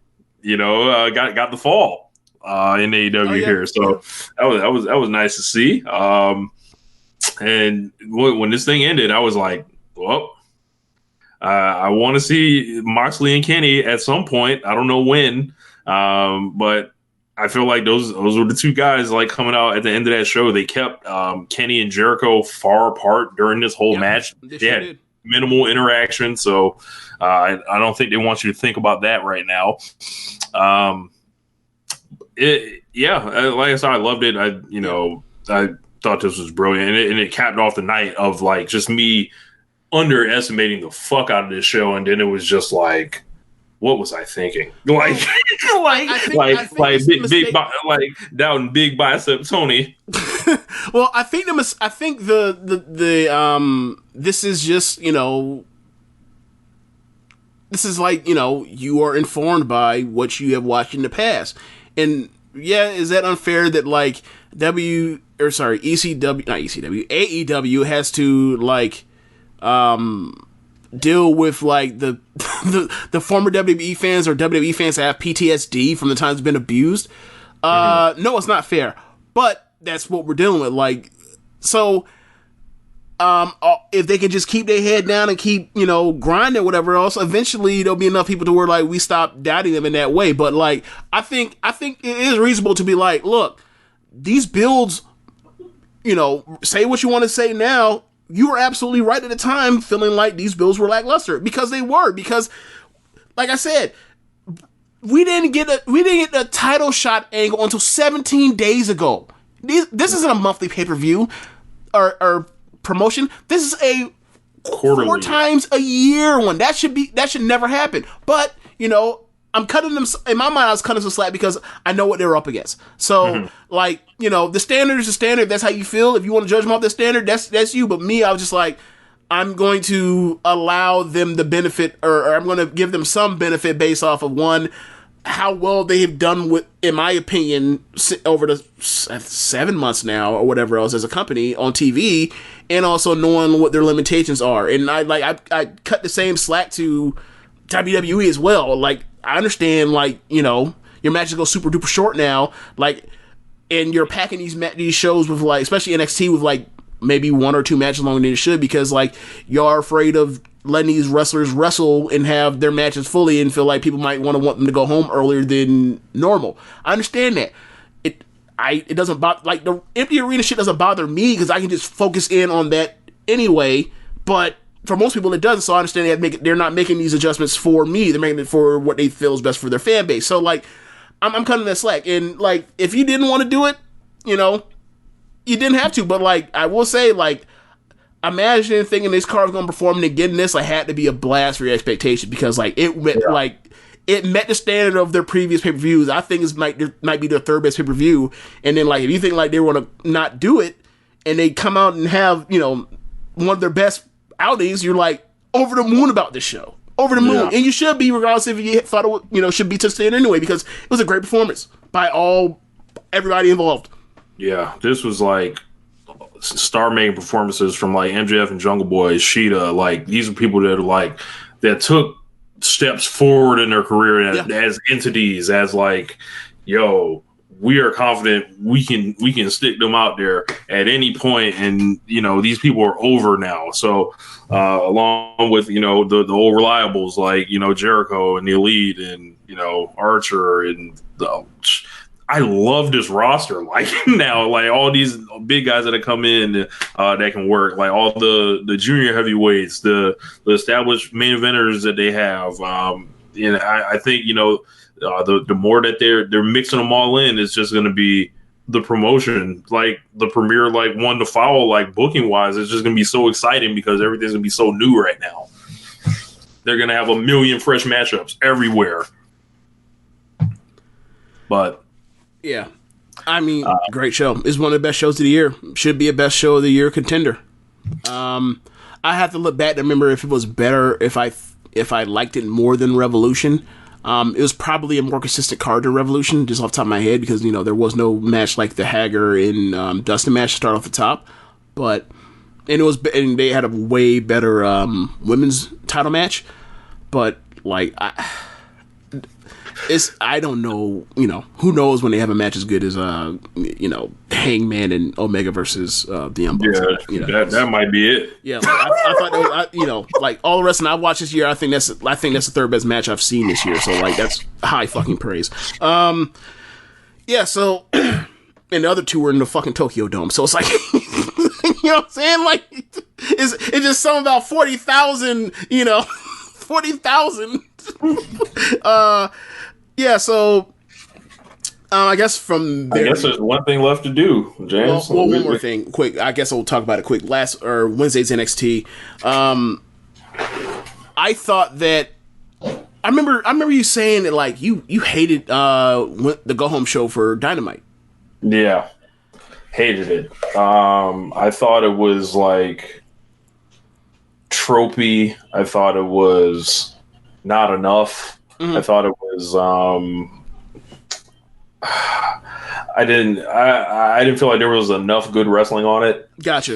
I didn't think it was like I didn't feel that sense of urgency like that. I felt like needed to be there. Like they were just kind of casually strolling, but like it's a lot easier now on the other side of it than it was on Wednesday when I was watching it. I was like, this show sucks. I get you. Yeah, I get you. I was like, what the fuck's going on here? So, but they fixed it. They fixed it. Like that's. But yeah, that wasn't a banner Dynamite. Yeah. Well, the reason I brought it up is because like after almost everybody, including me, like shat on the NXT from not 2 weeks ago or not last Wednesday or the Wednesday before that, like the third Wednesday, the Wednesday after before that, like NXT is like gotten their shit together for the most part, like at least in the ring. Like they're not just the tournament matches are getting time again. They're letting people have good matches, and like so I'm happy for that. Like the week before last week's show was really about like Riddle, it being the Matt Riddle show, and that was great because it was the Matt Riddle show. This show was more like, okay, we need to try to get feuds up for ready and running for the In Your House takeover, and we also need to like kind of get this women's division back on track. So I thought they did a good job. Like just real quickly, Phantasma versus Tozawa in the B Block final.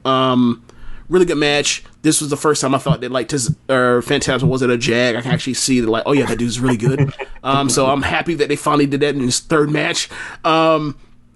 Look, man, it ain't too many jag luchadors running around. Like exactly. That's why I was like, what is going on here, man? Like, why would you do this? Yeah. So basically, the whole match is they start out quick technical wrestling. Phantasma hurts Tozawa's midsection, ribs, or whatever else. Then Tozawa ends up hurting Phantasma's arm. They have a struggle back and forth where like Phantasma has a backpack a fireman's carry Michinoku drive for a finish. It's called like the Phantom Crusher or Phantasma Crusher. I can't remember. He goes for it. Tozawa puts him in an octopus hole on the bad arm. He powers up and then hits him with his move and then advances. Really good match. Tozawa's just like, every time I see Tozawa and Kushida, I'm just like, God damn, y'all are good. Thatcher challenges Riddle to a next week to a submission or knockout match, which and it's going to be in a cage. A cage fight, as has been termed. Yes, a cage fight, and the special guest ref is going to be Angle. So I'm after watching their match from last week, I can't wait for this match. They did a profile feature on Shotzi Blackheart where she is basically like on the range in a fucking tank, Rich, a real tank, not that little baby tank she was with, an actual like I'm finna blow some shit up tank. Like yes. The Rusev hand me down joint. It may be the same tank for all we know. Wasn't that tank tan colored? I can't remember. Okay, but look, maybe Vince has a tank just away in storage for all we know. I don't know. But yeah, she came out of the tank. She talked about Rich. Remember I said like she is like we talked about all the dark characters and tropes that NXT has, like constant dark characters. Well, like one of the ones that they have in NXT is like Rocker Girl, or WWE specifically. They have a Rocker Girl. So like at one point it was I almost called her Heidi Lovelace. Ruby. Now it's Chassis. Chassis says or Shotzi, she says, yeah, you know, I grew up and my dad was a badass that rode bikes. So he gave me a love for rock, and my love for rock turned to a love for punk rock. And I was like, that's all I need. Roll credits. But now you'd be guilty of them not like telling you nothing else about her, and then later you'd be like, these WWE characters, you know one thing about them, and that's it. They told more like she was in a rock band or whatever else. She says she suffers no fool. She puts up with no shit. So I mean, obviously, you know, these are broad strokes, but like they're better than it was like her saying it as opposed to like you just assume it. So we'll see where she goes. I'm trying to think what else we have. Mia versus Santana Garrett. 2 minutes. Like Mia squashed her. It was nice wrestling while it was going on, but it was a squash.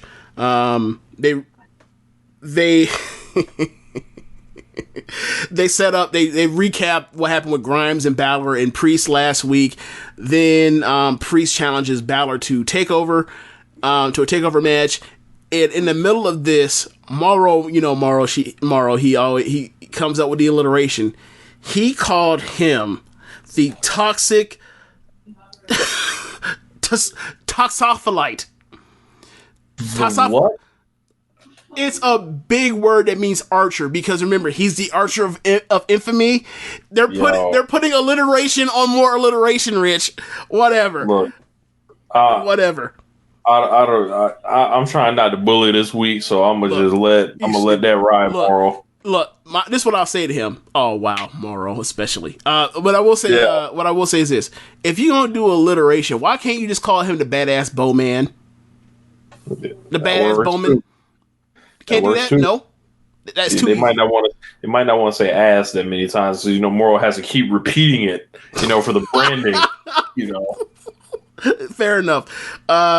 You get a backstage interview with Maverick. He puts over Kushida like crazy. He calls him like the best cruiserweight in the world / the best wrestler in the world. He says he's not, and then he says like Maverick himself says like that's what I'm up against. But like, look, we all know I'm not Bret Hart. Like, but I'm tired of the second guessing. I'm tired of feeling sorry for myself, and I'm tired of all the pep talks I've been given over the past few weeks by the situation. And there's only one thing for me to do, and that's win. I thought it was a good promo. Like they did Loomis versus Roddy. I gotta say, I really enjoyed Loomis versus Roddy. Like, Roddy went out there and had a Roddy match versus Loomis, and Loomis is somebody that, like, you look at the Largo Loop thread, and Dan is killing him, Josh be killing him, and you watch this match, and, like, they had a good match. Obviously, like, the stuff he does with his character is probably not hidden, but we don't know. I saw a screen capture where it was just like the oddest shit I've ever seen. It was like Velveteen. Yes, it's like all right. Desert Lewis is staring straight ahead, like with a zillion mile gaze in his eyes. He has Roddy's head in his hands with the gloves, and then Velveteen's dream is like this in the back on the steel steps up against the pole. No. And I'm like, I just see the picture, and I'm like, whoa. When you sent me that, right, it was in black and white. So I'm watching the match, and I'm like, when does this go to black and white? What the fuck? And it was in color. I was like, oh, Rick sending me some bullshit to fuck with me. That's how I felt. That's what I saw. No, like with the with no context though. And you sit there, I was like, this about to be some terrible, awful shit. But it wasn't. It was just fine. But I was in there braced for the bullshit. And it turned out I was like, oh, that's it? It's fine? I didn't get fucked here? Okay, I don't know how to feel now. Like, I thought it was being screwed, but all right, it's cool. But yeah, hey, that's like that Becky. Oh, I'm going to WrestleMania? Right. Oh, that's it? Yes. Oh. Yeah, I thought the hook was coming, it never came. Yeah, like it was a physical match. It's like Roddy eventually tries to out wrestle him, can't out wrestle him. He gets pissed, takes a powder, tries to go for a single leg, doesn't work, gets pissed again, and then eventually he's like, fuck it, I'm just gonna hit him. And he keeps hitting him, and there are times when where Loomis trades back, strikes with him, and there are times when he's no-selling Roddy stuff, and Roddy's getting kind of like frustrated, or he gets spooked at different times, but for the most part, it was just solid wrestling and striking. Yeah, and then Roddy at one point like starts to work over the back and stuff because it's Roddy, and Loomis had him on the ropes until Roddy ends up sneaking. Roddy actually works over the back. Then he goes for his Boston Crab. Loomis tries to go for that reversal cradle, and Roddy saw it and sat down on it and got his own cradle for the win. And then after that, Loomis, which grabs him when he's out right ringside, snatches him up with his front face choke, or with his front face and choke. And then Undisputed tries to break it up, can't break it up. He's no-selling the strikes. So Adam Cole, he goes to set up to give him a last shot. Out comes Velveteen from behind, and this babyface attacks the heel from behind. After his heel friend, after his babyface friend is a sore fucking loser. So you should go on the network just to see how fast like Velveteen got rid and dispatched of Bobby Fish. He'd have been Geek of the Week. He'd been Geek of the Week or Bum of the Month, whatever you want to call it. Anyway, Sean Spears. Well, if there was a cutoff and we did the show, Gotcha. Yeah. Anyway, for TV, he would have won it. So then you have he super kicks Velveteen super kicks Adam Cole over the barricade. Yes. Velveteen goes to the top rope, and he jumps off in one way where you expect him to fall on one side of his body. Then they cut to a camera angle that clearly is like he clearly is laying on the crash pad, and we're cutting to the action of him landing on Adam Cole, because why the fuck would anyone go from the top rope and land on hard concrete for an elbow drop? That's stupid. But look, he lands, he's falling one way, and then on the cut, he lands facing the other way where the other side of his body is like, that's such bullshit. Anyway. Bro, people on Twitter were destroying this. It was an awful cut. Like, it was like, there are lots of awful cuts in this, this non-live wrestling. Like, the cuts with, like, the Lake of Reincarnation were awful too, but whatever. But yeah, like, just, then he gets up, and then he goes on the ramp with Loomis, while Loomis is still sitting there with holding Roddy's head, and then he does his pose. But I'm like, when did it ever fade to black? I was sitting there the whole time waiting, but it's like, the babyface is at like total heels here. We had a sore fucking loser, and a dude that came out here and attacked his friends that were only trying to protect their friend. You know what I'm saying? Like, it was just bad. It was a bad look for Velveteen and Loomis. Like, maybe they're turning them heel, I don't know, but like, whatever. Velveteen's Dream, uninspiring. Right now, definitely uninspiring. Lorcan and Birch versus Everrise, they squash him quickly, and then Lorcan and Birch, like, they mocked Imperium, so, like, I'm assuming that's setting up for a title shot down the line. Look, shoot, how they gonna tell the difference? Like, all the boys look alike. Well, three of them. Bald, yeah. Bald heads out here looking like the 98 wearing Pacers. all black. Yes. So, then we end up getting a recap of last week with Mia and the Garganos and Keith Lee. Tegan, we end up getting, they show something with Tegan and Dakota. Apparently that feud's still going, of course, for some reason. Even though, like, the Hill won, just move on. I don't know. Get a Keith Lee interview. And he challenges Johnny to a takeover match, so that's gonna be awesome. Then Riddle shows up and he's like, alright, well, you want a no DQ, no submission match? Well, I want it in a cage. Then you get Kushida and Maverick, where Kushida wins, he controls his own destiny. If Maverick wins, then it's a rock, paper, scissors, 3-way tie at 2-on-1 between those two and Atlas. This was my favorite TV match this week, I think. It just, Kushida was just like, I'm the best wrestler, you have no fucking chance. And it turned into some like Rocky grit and holding on for dear life situation until he made use of one mistake and he capitalized on it with a roll up pin. But like, Kushida was awesome in this match. Like, to see it's very rare that you see Kushida get to break out like the Brock Lesnar offense. but he did, and it was awesome. But yeah, he's still just great. So they announced it next week. It will be a 3-way, a triple threat match, and the winner goes to the final for the Cruiserweight title. Yeah, and then, so they're gonna beat Drake Maverick next week, or you think he's gonna win it? Like, Like this kind of crazy how this is all kind of played out. I don't know what they do, but he needs to be rehired or not fired or whatever the fuck. He needs to continue to be in NXT or 205 Live, because this is the most, honestly, like, this is the most inspiring babyface I've seen on TV this past month. Flat, just straight up. On Raw, on SmackDown, on NXT, on Dynamite. This has been the number one babyface or hero, protagonist, if you will, whatever else, on Major American Professional Wrestling. So they're doing a 3-way, so they could fully have like the other two dudes pin each other, and then him come out there like, "Fuck, I lost my job, but I didn't lose." Like, why are you thinking of the worst things possible? Because that's kind of what I default to with what they do, and then this is the main roster. Stop this. Well, no, because there's a plan on this. So like they would be obviously, they would crown the champion, and they'd be like, "Oh well, who's the dude that didn't lose?" And then it would be like Drake Maverick. And then, well, they still kind of have that, because if Phantasma were to win, Phantasma lost to Swerve.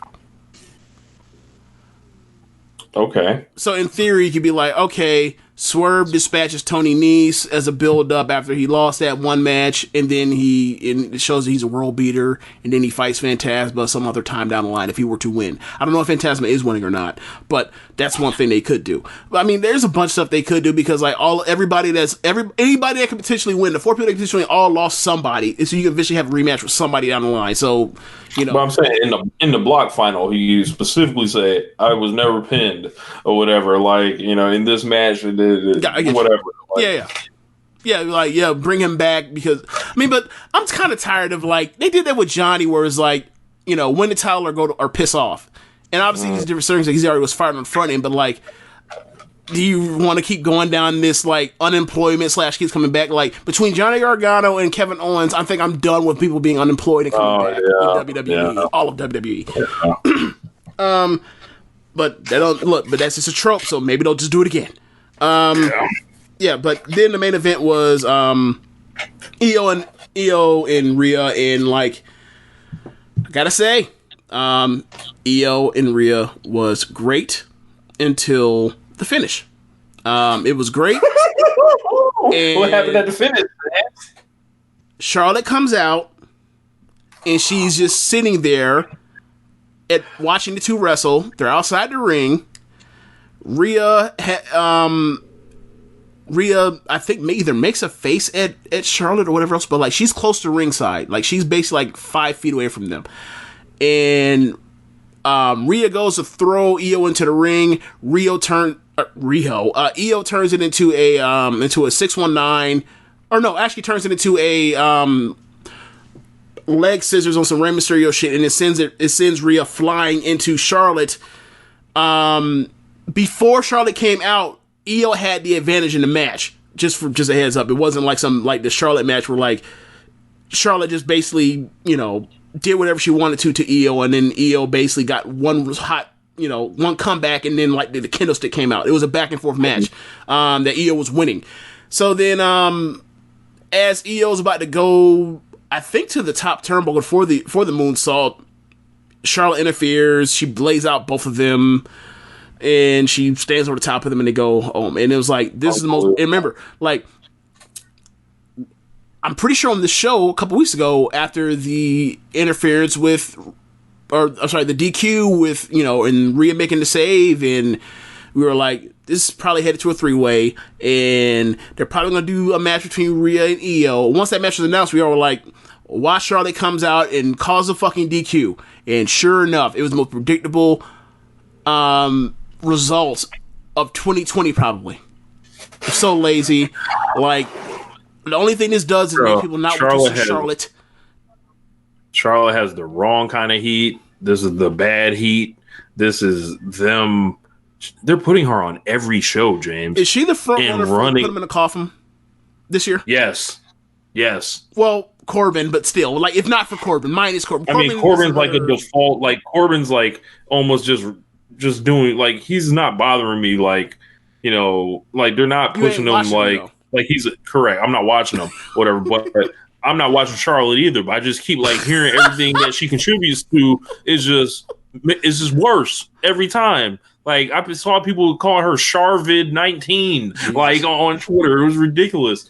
Like you have her going there, she's fighting Bayley. Then she's in a number one contender match with Asuka. Like people were theorizing that she's gonna get to this fucking match, drop the NXT title without losing the fall or whatever, and then immediately like either beat Bayley or Asuka for the belt, one of them two for the belt, like back on the main roster or whatever.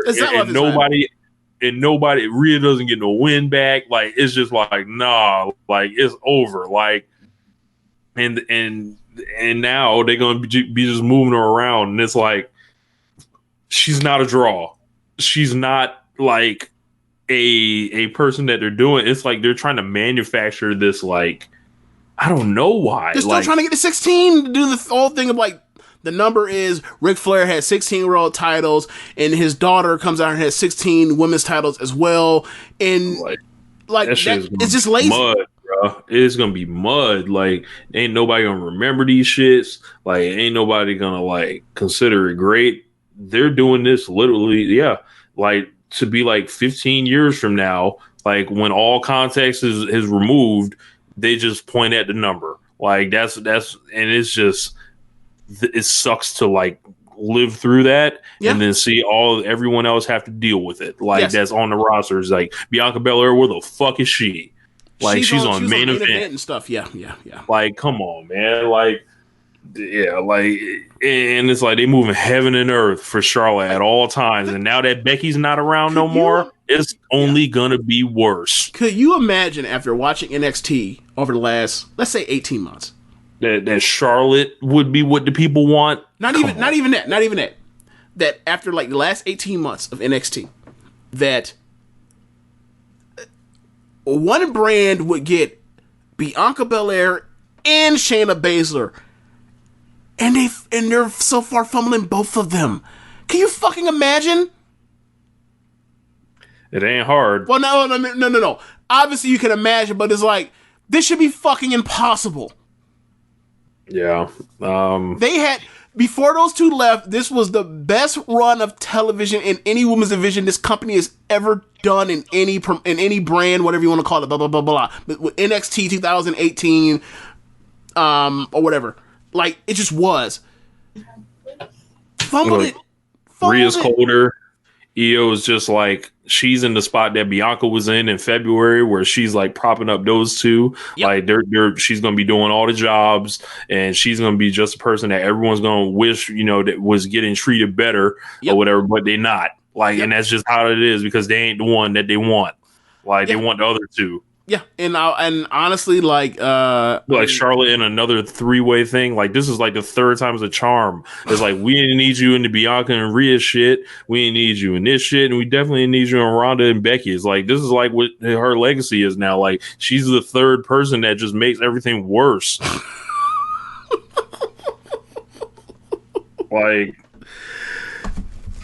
Like they all like she has become female Randy Orton in the way that like the negative parts of Randy Orton. Actually, it's kind of the same thing. It's like second generation talent.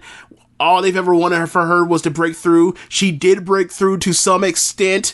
Wasn't as big as they thought she was going to be, but they keep pushing. And they're at a point now where it's like this person is too big to not do stuff with, or to like not, or to let go away for any certain amount of time.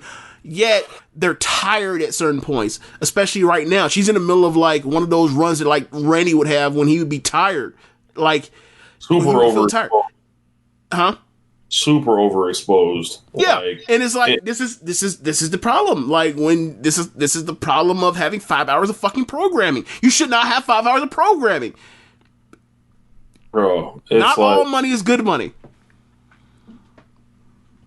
I don't even think it's a program because like they have 300 people on the roster. They can put anyone on TV and it wouldn't matter. It's not like these ratings are like high or like it's going to swing if you put, different people on like that. Like she's not propping them up and it's not falling at an absurd rate.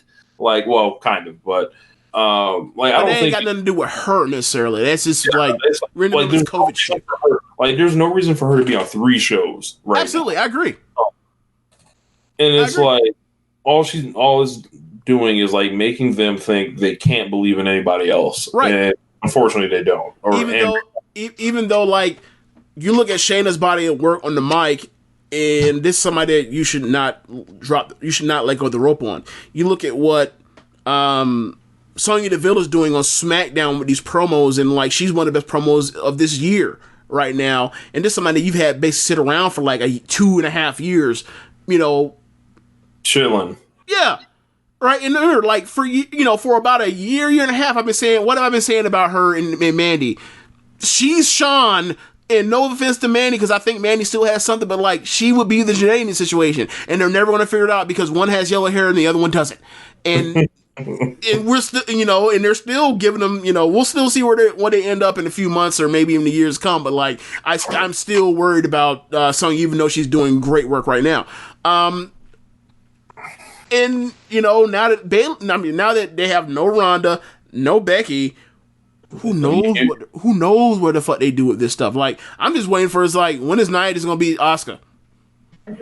I can see that happening. Bro, Couldn't you? That Asuka shit, like, that's just a smoke screen. I'm letting everybody know right now. Like, it's a matter of time for the other shoe drop. That shit's going to either Nia or it's going to Charlotte. 1 or 2. Yeah, I agree. And Asuka ain't allowed to beat Charlotte. That's against the rules. She beat her one time, and that's when she was a heel. That's it. She missed her. She missed the shit out of her. Like, she missed her more than anyone's ever been missed. Yeah, they had to make sure to let you know there were hijinks at play. In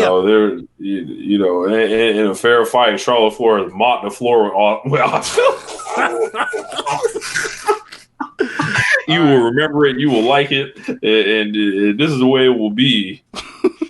But yeah, just real quick, like Takeover so far is Ciampa and Cross. I don't know I have no expectation for that match. I haven't seen much of Cross. He's been squashing people. Gargano and Lee, which I'm over the moon about. The women's 3-way match, which should be great. It's Rhea and Charlotte and Io. If they can't have a great match out of those three, they need to fold up the whole promotion, the whole company, and fuck off forever. Like, I mean, what? I feel like the finish is gonna be stupid. It could be, but like all I'm saying is, if this is gonna be a takeover quality, if this was gonna be a takeover, this should be a fucking home run. Like, I'm sorry, it should be. If they don't, then it's a failure and they fucked up and they got in their own way. What's the other match? Balor and Damian Priest. I think it's gonna be a really good match. I don't know if it's gonna be great, but I know it'll at least be very good. So far, it look a damn good card. I mean, you assume that you're gonna get Velveteen in Adam Cole. You may possibly get a Riddle and Thatcher match in like the final match. Who knows? It looks like they blowing through that to like wrap that shit up and get Riddle ready for the belt. That's what it feels. Oh yeah. Yeah. So, and then there's possibility you might get Candice and Mia. It's probably TV. That sounds more of a TV match, but who knows? Might be tag. I mean, because they still have to get, like, regardless of, depending on the mechanism how this breaks out, like Candice beats Mia. Mia's always been, or Mia might be filling in that space that like Bianca was in, where like before Mia was just a flat out mid-carder. She might be a gatekeeper now. So who knows? But they're doing this and they clearly want to do something with Candice and Mia. So that's something in the works. They've teased back to Bianca and Dakota. So that. I don't think that's going to be on TakeOver again, but Tegan and Dakota. Yeah, that's what I meant. Sorry, yeah. Tegan and Dakota. So like that's going to be on TV eventually again. So yeah, like it seems like they've decided like, oh yeah, we have no direction. Let's go get us one. So thank God for that. After that show was 2 episodes ago, 2 weeks ago, because that shit had me like, I can't believe this is what's come of this company. And I'm still very worried about the Charlotte shit, but like at least like things are in motion here. Lorcan and Birch versus Imperium. If they have a takeover match, that'd be great because they're great. But yeah, I guess I have nothing really to say except for the Arisa stuff. Well, so we haven't had to do it in a while, but James. Yes, Rich. Hit the music.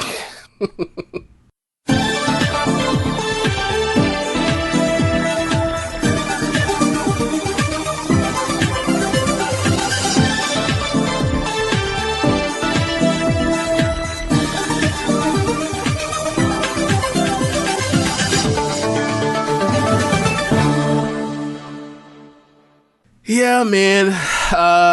What the fuck, cuz? What a week for Stardom. Jesus. Like, this has to be like this is the hardest week of Stardom. Like, Arisa Hoshiki, the Wonder of Stardom champion, the white belt champion, who was on an 11 defenses? I think so. 11 defense streak.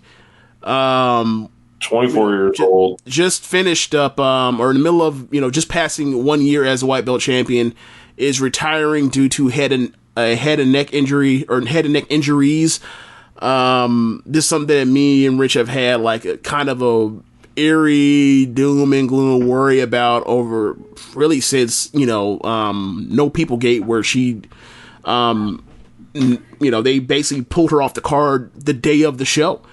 And actually did unannounced. Like, nobody found out that she was off the card until the match wasn't happening. We're like, what the fuck? At first I thought maybe this is some, there was rumors of it being a head and neck injury. Maybe there's some type of smoke screen to hide, the fact that, or hide that this might be some type of COVID, situation. And then judging off her tweets from her, alternate ego account, that's the best way I can explain it. It sounded like she was isolated and she was like not dealing with the loneliness well, or the isolation well. So I thought possibilities, because it's like, this doesn't sound right. And it really sucks that she's gone. This is Rich's favorite wrestler in Stardom. So if you have some thoughts prepared or whatever else, please share with us. Man, yeah, like I was saying earlier in the show, like the first wrestler I was drawn to was like Hana Kimura. Like, yeah, that's the one. And then like I started watching these matches, and I'm like, oh, Arisa's the one. Like, and it was just like every month it seemed like she had like a great match waiting for me, like to watch, and I appreciate that. Got to see her live at Stardom, and I was like, wow, like, because we always heard the stories about like how Joshi, there were quick retirements, and like we got a little taste of that with Hazuki retiring out of nowhere at 22. Could guess who's a little further in her career. I think she's 27. Yeah, and she's, I think, more miles or whatever, but yeah, a lot more miles. Arisa in this case, it's like, what the fuck, man? This is just like out of nowhere. It's like somebody unplugged the fucking cord in the back of the PlayStation. Like, it's like, well, damn, the game was still going, man. Like, what the hell? Especially because like she was in the first Stardom Dojo class that graduated, right, with Mayu Iwatani, and Yoko Bito, and after like a year or 2 years, she left, and then I want to say like September of October of 2018 is when she came back. So it's like, all right, you're back now. You're older. You don't have as much miles on you as a lot of the other girls do. And like, it sucks that, injuries happen, and she succumbed to them. I don't think she's sandbagging or she wanted to leave without putting anyone over. I don't believe that for a second. I don't think anyone's ever said that, but like, if anyone's listening to this, it doesn't really, watch Stardom and think, this political thing. I don't think that for a second. Look, I made a few jokes in the chat. I was like, she does not have to lose to Julia now. Get it on your own, Julia. Oh, wow. Hey, ain't gotta lose to Tam either. Stupid. Yeah, so she was somebody that it's really weird because, like, I'm thinking about, like, Julia right now, as you mentioned it. Like, Julia has a lot of the Arisa stuff and the Hana stuff, and they're both gone now. Like, both of them, like, as far as the Hana stuff, it's like, these are two people that are brawlers at heart, are okay at other things, but are mostly just brawler. The things that they're really good at is the brawling and the toughness part. And they are very attractive women, and a lot of the noted talk of their attractiveness from the native domestic fans is that they have a quote exotic look because they're biracial women. So, so that's the Hana part. As far as the Arisa part, it's like, these are two people that the fan bases or at the time when they first came in, were not exactly receptive to in the way that you would like them to be. And then a push got behind them, and the push is obvious as fuck, but the pushes worked. Obviously, we don't know if, Julia will start reeling off 4.5 star matches, to start off when, if and when she becomes a white belt champion, like Arisa did. But, to be honest, when Arisa started this off, when she won the Cinderella tournament, in 2019, I was really worried. It's like, okay, you're taking the belt off Momo, who's the third or fourth best wrestler in the company, and you're putting on this woman that, like, I've never seen. Like, I don't see it, or I haven't seen it yet, and, like, I never see her flash in any type of impressive way during these tag matches, and that's what Stardom is built off of, and that's how you kind of get an idea of what these people can do. And then the match with Tam happened, I was like, okay, like, this is shocking. I wasn't expecting this, because, like, she doesn't wrestle with anything other than her feet. And then she has a match with Hazuki, and I'm like, well, maybe she's just like, she just knows how to have great singles matches with people, and, like, but everything else, I don't know, I don't get it. But she kept, obviously she wasn't running off 4.5s every month, but, like, eventually it came to a point where it was like, regardless of if it's a 4.5 star match or a 4.25 or a 3-star match, or a 4.25 match or a 4-star match or a 3.75 star match, like, every single month you were coming away with Arisa, and the worst you could possibly get out of her was 3.5. Yeah, and it was funny because, like, the things that, it would be like, all right, there's the red belt ring going on with B, and then there's the white belt match with Arisa, and then it's like, B is while it's good, you go to Arisa's match for that real, Yeah. Like, he was constantly putting in like 3.5s, and Arisa at the time was like pulling out 4.5s. It was there. An incredible offensive wrestler, like striking goddess. She has a 9.16 rating on Cage Match for, like, her wrestler profile, which will probably put her in, like, the top 10 for women, right? It's among the best, like, I know of, all time. Yeah, like Manami Toyota, Meiko Satomura, the Kairi Io, Asuka, and Mayu are up there, and then after that, like, in a 9, like a number that high is like you start getting to Arisa probably really quick. Yeah, so like, out of every wrestling performer to ever live, right? Mm-hmm. She's on page 2. She's number 104. It is funny because it's like an all-time great.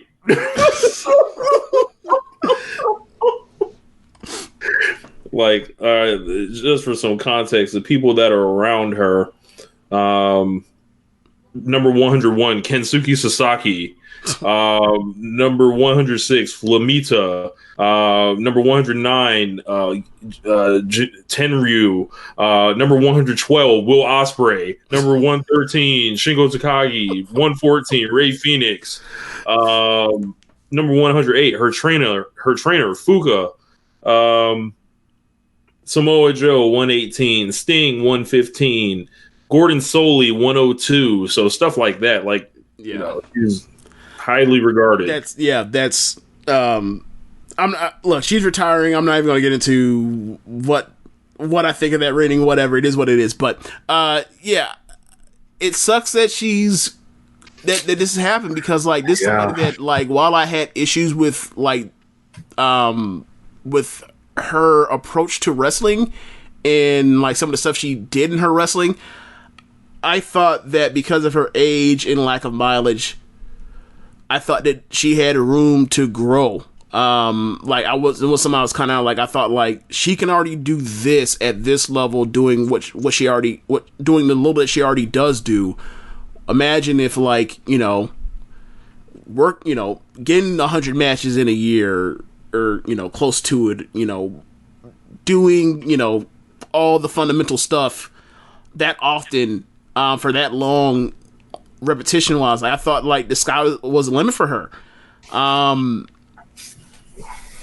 And she had the rocket strap to her. She was at worst the third most pushed person in the company behind Hana and Mayu. And it sucks. It really does. Yeah. I will miss her, for sure. And her pageant like music, yeah,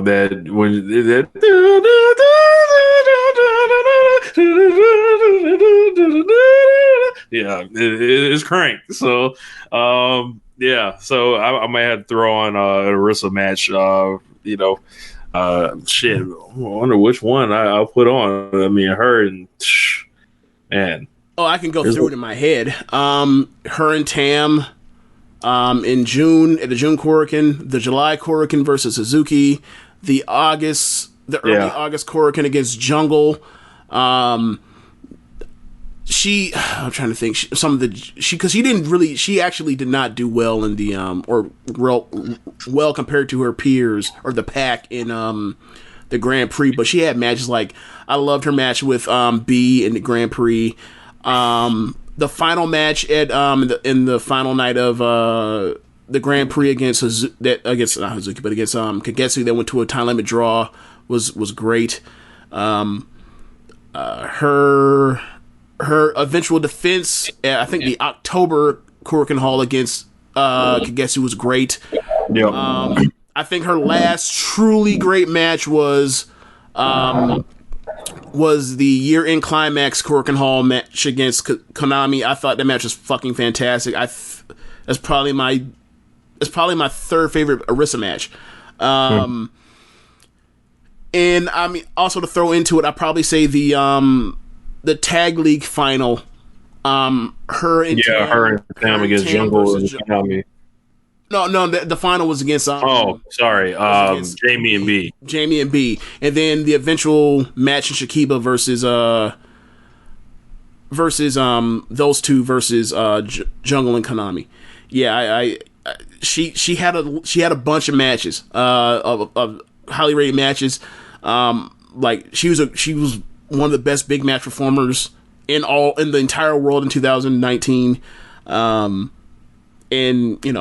that's the way she's left on the way out. Yeah. So like Hazuki, we were talking about it earlier, like a whole era of Stardom, like kind of like gone here. Hazuki, Kagetsu, Arisa, and Hana. Yeah. That is your biggest draw, your trainer / one of your main eventers and former champion. In Hazuki, you have your best technical wrestler or your second best technical wrestler, under 25 years old. And then with Arisa, you had, your number 3 star and, all of these people, or except for 3 of them were all, under 24 years old. Or under 23 years old. Big match performer and a champion right now. So that doesn't get to put it over anybody on the way out. So it sucks. Like, I mean, the last time they had a talent, like the thing with Stardom is, I've heard people joke that like this promotion may be cursed. Mm-hmm. And this was in 2018 when I heard this. I was listening to Wrestling Omakasi's History of Stardom podcast, and he talked about how they had a slew of injuries that led to the biggest draw they've ever had. Yuzuki Akawa retired, which led to that Sumo Hall show. But there was a slew of rookies that got injured in that year as well. There was also 2015 where you had Nanae Takahashi leave. Well, actually, like 2014. Starting from there, like 2014, we have Natsuki Tayo, who I think her match is fucking incredible. Like, I think she's every bit Io's equal as a wrestler. That was sometime 2014, and then like Nanae and Yoshiko both leave after the shoot thing that happened, and Yoshiko was the red belt champion at the time. Nanae was the first red belt champion, and then you have this is like there have been times where like they have lost a lot of talent in quick succession, but like this one is like very hurt. Like at the time where like they were ascending as a company in popularity and reach outside the country, they've had a lot of gigantic blows, and I haven't even like thought of like what Stardom's gonna like when they come back. Right? Have you? It's like it's gonna be the Mayu Iwatani show. Until eventually she has to fight Julia, like at the end of the year, I think. I'm thinking like I mean before the announcement of Arisa's like they probably gonna elevate Lil Saya, Big Saya, like those would be the two I'd be looking at, like trying to elevate. Do they need to just like? It sounds I don't know how they can carry on. Like they grew to 25 wrestlers that are regulars or whatever else, and they had 5 factions for them. And now, given the amount of just heavy hitters, when like I don't think there was another promotion that had that many top talents under 25. I just don't, under contract anyway. Now that like where we are now is like, do they need to go back to 4? Mm-hmm. 4 factions. Yeah, do they need to go back to 4 factions? I mean, I don't like. I don't think so. Well, I think they just need to they need to elevate. And now, like Rossi's a good booker, so like yeah. And I think he knows that he always has his old reliables like Momo and Jungle and Konami, like they're all there, and and they're gonna get leaned on. But I think your elevation people are like Big Sai and Little Sai, and take it from there. Like let them two like try to, get it going. Yeah. I mean, I'm just so concerned on like what TCS is gonna look like without Hana, because like that's her brainchild, and like honestly, the 3 biggest successes in Stardom last year were the Arisa push, the Mayu's run back in with TCS, the building of that faction, and then like off the strength of Hana winning the G1, the Grand Prix, and losing to B, everybody wants Mayu to then win because like she's done her time and it's okay for her to now win the title after. It's not just straight push to the top after you left or got hurt or whatever else, had to drop the belt in 2017.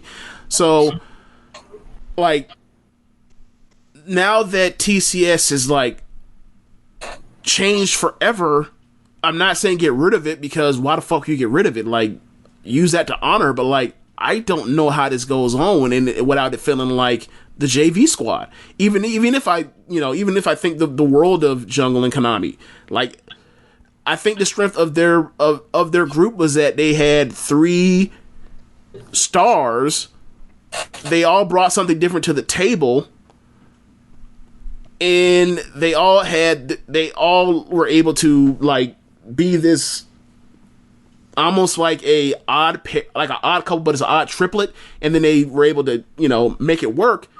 Mm-hmm. And now and then also having Def Yamasan, and now it's like, okay, so now what? Like, is it co-captains and like just Def Yamasan and then all just young girls now. Like they have no depth now. And the thing with Hana was Hana spoke the best English out of everybody. Mm-hmm. So that's the reason why, you know, before TCS started, like when they made the fifth faction for her, it was like the Hana International Army thing where she had like, you know, Zoe Lucas, Bobby Tyler, Mary Apache, Natsumi. Natsumi's Mary Apache's child. Who else was involved? Layla Hirsch, for example, would come in. Same thing. It's like they most of the foreigners were with her because she spoke the best English, and she was so enthusiastic and loving of other people that like she was able to just, you know, make it work with the foreigners. Like right now, we're in the middle of, you know, you can't get foreigners in right now, right? And you're gonna eventually come back to TV, and like you're not even gonna have the top star because she's dead now. So what do we? I don't know what to do. I don't even know where to go. Bum. It's like, do they parlay with Donna Del Mondo? Do they just do a draft? They haven't done a draft this year. Yeah, I think that's the move. Like it sets something up, like because like the two people that are still here from that Tokyo Dome match are Mayu and Julia, so that's probably gonna be your big match. Yeah, and now they're third, and now you know, figure out a white belt tournament or however you want to do that, and pick somebody and be like, all right, we're like gonna let you, or shit, put it back on Momo, like. You know, I don't know if they want to do that, like, because I don't know if they want to push her like that. But well, I mean, okay, so after Arisa retired, they changed the Stardom, the American Stardom. Damn, they quit with it. They changed it to it was one that had 5 people on always, and it would always have like, you know, the four from the Tokyo Dome plus Tam.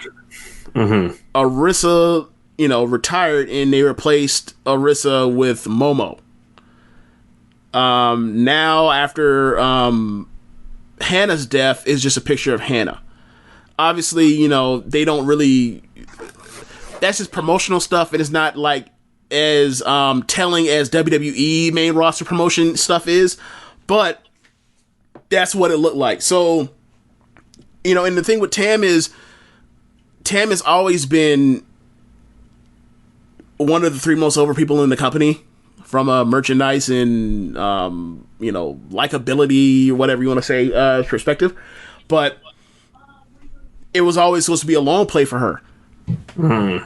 But I don't know if you just say, fuck that, like, we need a happy ending at this point right now. I don't know. I really don't know. But, you know,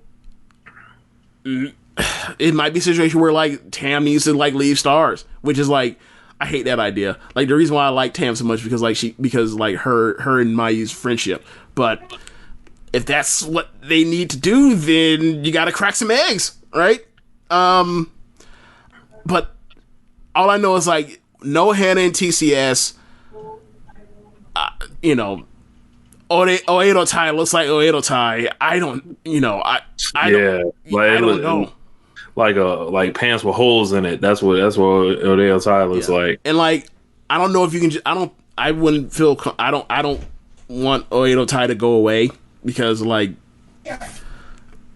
they were a faction that it was like the Oedo Tai versus Queen's Quest thing is what like kind of brought us to where we are now. In 2018 kind of brought us to where we are now. Like this was a quote unquote brand that put butts in seats for a long ass time. Like just put motherfuckers in it. Like I don't know, maybe Tam goes back to Oedo Tai. I don't know.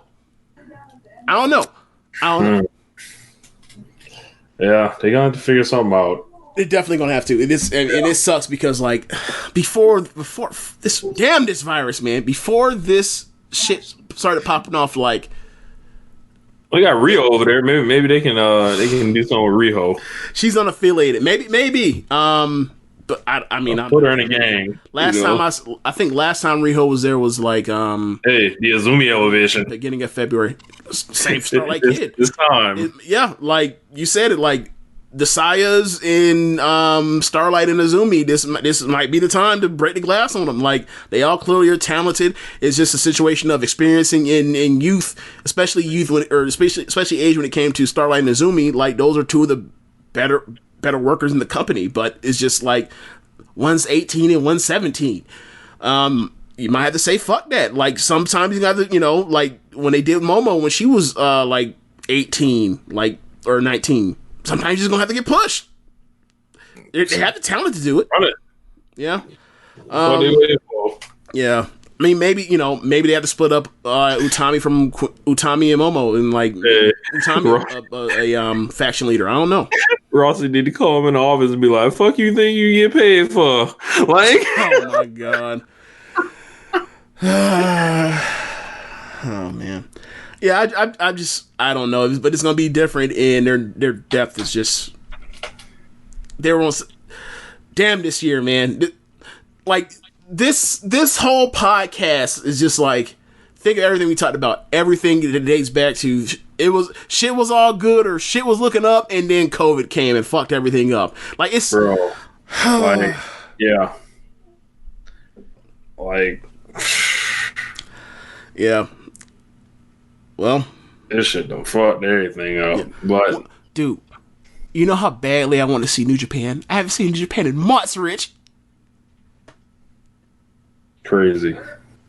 I cannot wait till I can fetishize Pearl again. I cannot wait. I miss it. All right. That's the end of the show. Be sure to rate us on our app. You have something to say? Nah. But they y'all can leave a donation for us. Red Circle /donate if you like. I produced a song for Swerve. So and I'm going to be producing a lot of music. Thought I'd let everybody know. So I don't know when that'll be out, but I guess it's like a project him and Montese are working on. What's up, y'all?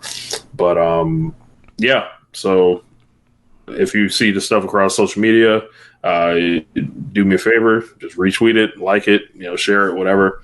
It's probably going to be coming out soon. You ain't gonna tell them to do like the Justin Bieber, like with the fan base, and like just all you do is like you play the song and you put it on repeat, and like you just turn your volume down low, but don't put it on mute. Just put it down low as you can without putting it on mute. And stream that, Bill. Yes. Yeah. So y'all. I mean, they should already be doing that anyway with the Rich Ladder song. So I send a playlist. All you gotta do is make the same song in the playlist over and over, and just keep going all the way down. Get these numbers. Oh man, scammer. That's the end of the show. Be sure to rate us on whatever app you use and listen to this. Tell the folks about the Social Suplex Podcast Network. Be sure to check out our friends at Powerslam.tv, the sponsor of the show. If you're a fan of independent pro wrestling, they have over 5,000 hours of footage from all over the world. You can use the code Social Suplex to get your free month trial. Don't forget to visit ProWrestlingTees.com/SocialSuplex and pick up some official Social Suplex Podcast Network merchandise. Be sure to check out the other shows on the network. On Sundays, we have this show on Nation Radio. On Tuesdays, we have Keepin It Strong Style. On Wednesdays, we have the Ricky Clive Wrestling Podcast. And on every other Wednesday, we have Grown Man Watch This Shit. On Fridays, we have Get in the Ring. And on Saturday, we have All Things Elite. Thanks for listening, y'all. Yeah, so Tuesday, they've got AJ Styles episode with Chris Samsa of Sport of Pro Wrestling. I believe that's his website. That should be pretty interesting. And it's about AJ Styles' time in New Japan. So make sure you guys look forward. Make sure you guys check that out. Yeah. So how do you feel about their poll in the it was New bullshit. Japan? Well, let me finish. Give context. In the New Japan fans are all about the erasure of Kenneth Omega. It was bullshit. I don't know why they mad. You know why they mad? He left. That's why. y'all none but some hurt hoes, upset, that he beat Okada before Naito did. I know why you're angry. And then he left. Oh man. His career, became an executive. You know what I thought about when I saw like all of that? I was like, some way, actually I know what way, but like some way, Rich is going to blame Cody for the reason why people hate Kenny's title reign. And it's like that triple threat. Yeah. Well, yeah. Here we go. Go ahead. Take off. I mean, when you got to wrestle Cody, in a no holds barred, no DQ match in the Cow Palace, and not get 4.5 stars, and you have a match lined up, all of a sudden you got to do a 3-way, and Cody's in it with Kota Ibushi, and then people just don't like it and hate it, and they're like, you know what, fuck him. And then he drops the title, and people thought he was leaving for months. Huh? And people thought he was potentially leaving for months. Yeah, like I don't know, man. Like this erasure is strange. Yeah. If you enjoy that Jay White life, then like cool. But like all I ask is that like if and when you see me in the street somewhere. You'll never see me in the street because I don't go nowhere. But if and when you ever see me, like, keep it moving. Don't talk to me. I'm good. I don't want to talk to you. I don't want to know this. I don't want to know you people that are like Kenny Omega or Jay White greater than Kenny Omega. Never. I feel like we're not talking about the same thing at all. Like you like different things. That's cool. I don't want to talk about that bullshit you on. I'm good. I'm good. You stay. Look, there's a line right here. Stay your ass on that side. Look, man, like I saw what one of them did against Naito, and I saw what the other did against Naito. I saw what one of them did against Okada, and I saw what the other one did against Okada. I saw what one did against Tanahashi, and I saw what the other one did against Tanahashi. I saw what one did against Ibushi, and I saw what the other one did against Ibushi. Would you like me to keep going? You could. You absolutely could. I absolutely can. So deep down, they know the truth. And that's good enough for me because at night, before they go to sleep, they're going to close their eyes and they're going to think, I miss Kenny deep down. When they're looking up and the match ain't quite as great as they remember as they felt like they were in 2017 and 18 when they're like trying to bend over backwards and feel like and create that feeling again and look for just something that's missing and they don't know what it is. They'll feel it deep inside their chest. They know it's the best bout machine that they missing. Yeah, when it comes crashing down and it hurts inside, and this time it's without a bigot. Later, y'all. Hey y'all, I forgot to mention this, but in the description of this podcast, I will be adding the links to Hana and Arisa's theme music. Right now you're probably hearing Arisa's theme music, but I can't play Hana's because Hana's is some copyrighted music and I'm not getting the podcast taken down off of YouTube. But I will add links, and I'll also, like I do with all these end of tenures for Stardom for major players, I will add links of their some of the best matches. So thanks for listening again, y'all. Later.